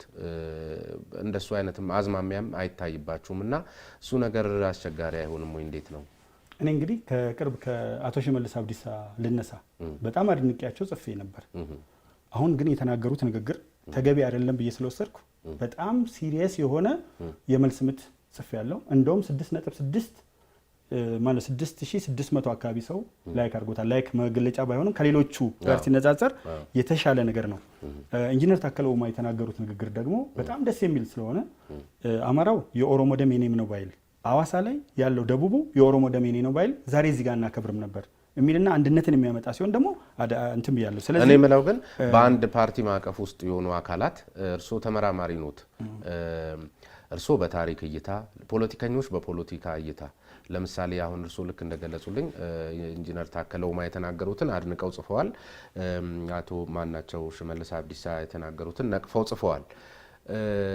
ግን ከታሪክ ሰዎች ከነሚኒሊክ ከመሳሰሉት እርሶ ሲያነሱ የታከለ ኡማ ንግግርንና የአቶ ሽመልስን ንግግር ምንድነው እንድምታው? በአንድ መዋቅር ውስጥ በአንድ የለውጥ ኃይል ውስጥ የሆኑ አካላት ይሄኛው በዚህ ጋር ሲል ይሄኛው በዚህ ጋር ሲል ፓርቲ የለም ለማለት ነው ምን ለማለት ነው በሚል ሌላ አውዳዊ የሆኑ ፍቾቹን ወደ መፈለግ ነው እናንተ ማተኮር ያለባችሁ? ወይስ ይሄ እኮ ማንኛውም ተራ ሰው የተስማማውን ንግግር እየደገፈ ያልተስማማውን እየነቀፈ የሚሄድበት ሁኔታ እኮ የማንኛውም ተራ ዜጋ ነው። ከምሁራን ግን የሚጠበቀው አንድ መድረክ ላይ ሁለት አይነት ንግግር እንዴት መጣ ወደሚል መሆን የለበትም? በጣም ጥሩ ነገር ነው። በጣም ጥሩ ነገር ነው እዚህ ጋር ያነሳው። የመጀመሪያው ነገር ፓርቲዎች መተክል አላቸው፣ መርህ የምንላቸው ነገሮች አለ። ከነሱ ጋር ከተጋጩ ትልቅ ችግር አለ ማለት ነው። መርህ ብለው ካስቀመጧቸው 1 2 3 4 ብለው ለሁሉም ከዚህ ውጪ ውልፍት እንዳትሉ በተባሉበት ላይ የግል አቋማቸውን በሚያንጸባርቁበት ጊዜ ግን በፓርቲ ውስጥ የሚገቡ ሰዎች በአንድ ወይም በሌላ መልኩ ወደ አንድ አቅጣጫ የመወሰድ እድላቸው ሰፊ ነው። ያም ነው አሁን በኢትዮጵያ ፖለቲካ ውስጥ የሰከነ ነገር የለም። ለምሳሌ አማራ ፖለቲከኞች ሲናገሩ፣ የትግራይ ፖለቲከኞች ሲናገሩ የተለያዩ ንግግሮች ትሰማለህ። አንዱ ታክቲክ ሊሆን ይችላል። ለምሳሌ ኢንጂነር ታከለ ኡማ አዲስ አበባ ላይ ስለሆነ ሊወዳደሩ የሚችሉት አዲስ አበባዬን ምን ብል ይዤ ላሸንፍ እችላለሁ። ሽመልስ አብዲሳ ደግሞ ኦሮሚያ ላይ ስለሆነ ቆየንና በቃ እነዚህ ሰዎች ኦፒዲ ናቸው። ዶክተር አብይ ኦፒዲ ሊቀመንበር ናቸው፣ የኢህአዴግ ሊቀመንበር ናቸው። በዶክተር አብይ አስተሳሰብ ውስጥ ይሄኛውን ሰምተን አናቅም። ከዚያ በኋላ ኦሮሚያን ከሚያስተዳድረው አካል ይሄን ስንሰማ ከኦፒዲ ውስጥ ምንጫቸው ኦፒዲ ነው ሁለቱም። በነገራችን ላይ አዲስ አበባ ስለሆነ የኦሮሚያ ስለሆነ አይደለም። እንደዚህ አይነት እንድምታ ያላቸውን ነገሮች ከናንተ ይጠበቃል መስራት ነው የኔ ጥያቄ እንጂ አንዱን እያወደሱ አንዱን እየነቀፉ መጻፍ በራሱ ይሄ ማንኛውም የፌስቡክ የሚጠቀም ሁሉ ተራ ዜጋ የሚሰራው ነው። አዎ ትልቁ ነገር ከጠየቀኝ ጥያቄ አንፃር ተነስቼ የመለስኩት ነው አንደኛው። ሁለተኛው እንደምታየው አማርኛ የተመረቀውም እንግሊዝኛ የተመረቀውም ሂሳብ የተመረቀውም ፖለቲካ ውስጥ ሁሉም ገብቶ አስተያየት ይሰጣል። በጣም የሚቀርበው ታሪክ ነው፣ ምክንያቱም ፖለቲካል ሂስትሪ ስላለ ማለት ነው። እና እሷን እንደ አንድ ነገር እንያዛትና ስንገባ አንድ ነገር ብቻ አይደለም እንተነትነው። ለምሳሌ የታከለን ኡማ ንግግር ማድነቅ አንድ ነገር ነው። የሽመልስ አብዲሳን ንግግር መኮነን ሌላ ነገር ነው። ከዚህ ውጭ ደግሞ ትንታኔ አንሰጥም ወይ የሚለው ደግሞ ይመጣል። ሰፊ ትንታኔ ለምሳሌ ነፍጠኛ የሚለው ነገርና አርበኛ በሚለው መካከል ያለውን ልዩነት ሰፊ ትንታኔ ሰጥቼ ጽፌያለሁ። ስለዚህ ትንታኔ የሚያስፈልጋቸው ነገሮች ትተነትናለህ። ማድነቅ የሚገባንን ደግሞ እንደማንኛውም ሰው ለምሳሌ ስሜነ ምሳሌ ማንሳቴ ጥሩ ነገር ላብነት ማንሳቴ ነው እንጂ ላብነት አሁን አንተ ጥሩ ነገር እንደ ጋዜጠኛ በደንብ ሞግተህ ጠይቀኛል። ይሄ ሙግት በጭንቅላቴ ውስጥ የተለያዩ ነገሮች እንዲፈጠር እድል ሰጥቷል። ስለዚህ ከጠየቁኝ ጋዜጠኞች መካከል ስሜነ የተሻለ ነው ብዬ አደንቃለሁ፣ ምክንያቶችን ተነትናል። ግን አጭር አድናቆት ብቻ ከጻፍኩ አድናቆት ነው የሚሆነው። ከትንታኔ ጋር ካስተካከልኩት ትንታኔ ይሆናል። ስለዚህ እኛ የሚያርመንን ሰው የሚያስተምርን ነገር በዚህ ይታዩት የሚል የራሴም ጥያቄ ውስጥ ሁሌ ስለሚጭርብኝ ነው። አሁን እኔ በሙያዬ የሚጠበቅብኝ ነገር አለ፣ እርስዎ በሙያዎት የሚጠበቅበት ነገር አለ እንጂ እንደ ማንኛውም ሰው ማኛም እያደረግን ከሄድን ሌላ ነገር ነው። ልክ ነው። ዶክተር አብይ መሰረት በጣም በርካታ የሰሯቸውን ፍጻሜዎች አደንቃለሁ፣ በግል ደጋፊያቸው ነኝ። በተመሳሳይ ሁኔታ ደግሞ የተሳሳታቸውን ስህተቶች ተቻለሁ። እንግዲህ ሶማሌ ማን ነው ኬንያ ብንሄድ 2000 ቲንክ ታንክ ቡድኖች አሉ፣ መንግስትን የሚተቹ ቡድኖች በቡድን ደረጃ። ዋሽንግተን ዲሲ ውስጥ ብንሄድ 300 ቲንክ ታንክ ቡድኖች አሉ መንግስትን የሚተቹ። ያ ነገር ለመንግስት ጥንካሬና ጉልበት ነው እንጂ በጭፍን መደገፍ፣ በጭፍን መቃወም። ባልደረቦቼ ሰዓት አለቀ እያሉኝ ስለሆነ አንድ ሁለት ግን መዝለል የሌለብኝ ጥያቄ አለ። አምባሻውን ትግራይ ልትቆርሱ ስትሄዱ እርስዎ በአጋጣሚ አልሄድም ብለዋል፣ እኔ አልገኝም ብለዋል። በአጋጣሚ ነው? ለምንድን ነው? በአጋጣሚ ሳይሆን አልገኝም። ማልገኝበት ምክንያት ምንድነው? ቤቴ ሄዳ ነበር። የኤልቲቪ አዘጋጇ ትግራይ ድንጋይ ተወርሮባታል፣ የተለያዩ ስድቦችን አስተናግዳለች፣ በይፋ ተናግረዋለች። ይህንን እየሰማሁ እና አንዳንድ ቦታዎች ላይ የሚታዩ አይነት ምልክቶች እያሉ ራስን ለአደጋ ለማጋለጥ አልሄድም። ለምሳሌ አሁን ዶክተር አብይ አንዴ ሲናገሩ፣ በነገራችን ላይ ግን ቤቴ ሄዳ ይሄ ተወረወረባት እሷ ነች የተናገረችው። ፖሊስ ይሄን ነገር አልተናገረም። ፖሊስ ያተርፈኛል ብዬ አልሄድም። ዶክተር አብይ አንዴ የተናገሩት ንግግር ነበር፣ በኋላ ሄዱ እንጂ ወለጋ አካባቢ ሂዱ ሲባሉ አልሄድም። ማልሄድበት ምክንያት ደግሞ ለህይወቴ አደጋ ሊያጋጥም ስለሚችል ነው፣ የወለጋን ህዝብ ግን ወደዋለሁ ብለው የተናገሩት ንግግር በይፋ አለ፣ በይፋ። ስለዚህ አንድ ቦታ ላይ ሄዶ እናንተ የፍቅር ያሸንፋል የሚለው ማህበር አትስማሙም ማለት በዚህ ደረጃ የሆነ ክልል ላይ ሲጀመር መቁረሱ ሾው ካልሆነ በስተቀር በርሶ አስተሳሰብ እንደዚህ አይነት ስርዓተ አልበኝነት የሰፈነበት ክልል ነው ብለው የሚያስቡ ከሆነ እንዴት ትልቁ ስህተት የሚሆነው እኔም በተመለከተ ነው። ፍቅር ያሸንፋል ማህበርን በተመለከተ አይደለም። ምክንያቱም ፍቅር ያሸንፋል ማህበር ውስጥ የትግራይ ልጆች አሉበት። እነሱን የሚቀበሉት እኮ ፍቅር ስለሚገባቸው ነው። እንደሱ ብሎ መውሰድ አይቻልም። አንድ እኔ በማደርገው እንቅስቃሴ ጉዳት እንዲደርስብኝ ፍቅር ስለማይገባቸው ነው ዶክተር አብይ አልሄድም ያሉት። እሺ ሌላ የመጨረሻዋ ኢትዮጵያን ለማፍረስ ገንዘብ በጉድ ይፈሳል ያሉት ጉዳይ ላይ አጠገባችንም ደርሶ ተመልሷል የሚል ነገር አንስተዋል። ሰምቼዎታለሁ በስዊድን መድረክ ላይና ይብራራ በማንና እንዴት አጠገቦ ደርሶ እንዴት ተመለሰ? ይሄንን በምክንያት መግለጽ አልፈልግም በምክንያት ነገር ግን ሎቢ ለምንድን ነው ይሄ ለማባበል የሞከሩ ሰዎች ነበሩ። እድል እንዲህ አይነት ነገር ታገኛለህ፣ ለኦሮሞ ወይም ደግሞ ለኦሮሞ እንትን መታገል አለብህ ተብሎ ዳይሬክት እኔ ጋር መጥተው ብዙ ነገሮች እና ይሄን ስታደርግ ግን የኦሮሞ ነጻነት ለማስከበር በምታደርገው ትግል ውስጥ በምትሄድባቸው አግባቦችና አካሄዶች ልታገኛቸው የምትችላቸው ተጓዳኝ ጥቅሞች አሉ። ውጭ እስከ መማር ድረስ የመሳሰሉት ነገሮች መጥተዋል። ማልናገርበት የራሴ የሆነ ምክንያት አለኝ። እሱ ስለማይጠቅም ማለት ነው። ሰዎችን በተለያዩ ነገሮች መያዝ የተለመደ ያለ የሚታወቅ በመረጃ ደረጃ ከነ ስማቸው መጥቀስ ይችላሉ። አየለ ጫሚሶ ጀምሮ በመረጃ ደረጃ የወጡ ነገሮች ነበሩ። እነ ስዩም ተሾመ የገለጿቸው ፈርመው የተቀበሏቸው ከወያኔ ማለት ነው። ስለዚህ ከሌላ አካል መጥቷል። ነገር ግን ያንን ምንድነው ነው አሁን አንድ ተራሰው ወያኔ አይደል ከሌላ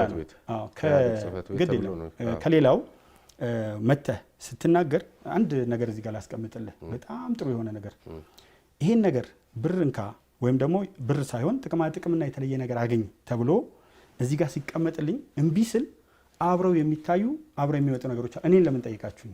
እኔ አንድ ተራ ሰው ነኝ። ሆይ ታዬ ጋር በጣም ተራ አንድ አስተማሪ ጋር በዝቅተኛ ደረጃ ያለ ሰው ለምንድን ነው የጠይቃችሁት ስል አንድ የተመለሰልኝ መልስ አለ። አንተ ሄደ ብትቆም በኢትዮጵያዊነት ያለ አቋም ቢመለስ ብዙ ሰዎች ተስፋ ይቆርጣሉ በአንድ ማህበረሰብ። ምክንያቱም እኔ ይቅርታ አድርገልኝና እንደማያያዣም ቆጥራለሁ ራሴን። ከኦሮሞ ማህበረሰብ የወጡ ሰዎች እንደነ ፕሮፌሰር ፍቅሬ ቶለሳ ጅግሳ ሌሎች ሰዎች ወደዚህ አካባቢ መምጣታቸው አስተሳሳሪ ያደርጋል። ስለዚህ ዋናው እሷ ነበር ጭንቅላት ተሰንቅራ የቆየችውና ጥቅሙ ምንድነው ስል ይሄ ይሆናል። ምንድነው መጨረሻ ግባችን? የኦሮሞ ማህበረሰብ የበላይነት የሚለውን እንደዚህ አድርገ ነው ወደሱ የሚሄድ አይነት ነገር ድሮ ስትጽፍ ነበረ። እንደውም የጻፈም ሰው አለ ድሮ እኮ ታዬ እንደዚህ ብሎ ጽፍ ነበር እኛ ስለ ኦሮሞ ልንጽፍ ተነሳን የሚለውንና መነሻው እሷ ናት። ወደዛ ግን ዲስክሎዝ ማታደርጋቸው ነገሮች አሉ በምክንያት። ምክንያቱም እነዛ ነገሮች መግለጽህ የሚያስከትሏቸው ሌሎች ተጽዕኖዎች ሲኖሩ መርምሬ ተመካክሬ ነው ያቆምኩት ከሰዎች። መራራ እውነት በኢትዮጵያ ታሪክ እንግዲህ ብዙ ጉዳዮች አሉት። ብዙ ነገር ማንሳት እንችል ነበር። በራሳችን ችግርና የፕሮግራም መዛነፍ ምክንያት አርኪ በሆነ መልኩ አልተወያየንም። ሌላ ጊዜ እድሉን ዳግም እንደሚሰጡኝ ገምታለሁ። ክቡራንና ክቡራት ተመልካቾቻችን በሁለት ተከታታይ ሳምንታት ዝግጅቶቻችን ከመምህር ታዬ ቦጋለ ጋር ያደረግነውን ቆይታ መራራ እውነት በኢትዮጵያ ታሪክ መነሻችን ቢሆንም በርካታ ጉዳዮችን አንስተናል። በዚህ ብቻ ያበቃም። መራራ እውነት በኢትዮጵያ ታሪክ ብዙ ጉዳዮችን ያዘው። እሱን ተንተርሶ እሳቸውም ብዙ ጉዳዮችን ይዘው በየመድረኩ ላይ ታይተዋልና በተመሳሳይ በሌላ ጊዜ በተለይ ደግሞ መልካም መልካም ፍቃዳቸው ከሆነ ዛሬ በማያያዣነት በምክንያትነት እንደዚሁም እንደ ማጣቀሻም የነበሩ ነገሮችን ስናነሳ በተመሳሳይ ያነሳናቸውን ግለሰቦች አብረው የሚጋበዙበት እድል ከተገኘና ፈቃደኝነቱ ካለ መምህር ታዬ በዚሁ አጋጣሚ በተመልካቾቻችን ስም ፈቃደኝነታቸውን ገልጸውልኛል። በጋራ ይዣቸው ለመቅረብ እሞክራለሁ። ለነበረን ቆይታ ከልብ ነው በጣም የማመሰግነው። መምህር ታዬ ቦጋለንም በመላው ተመልካቾቻችን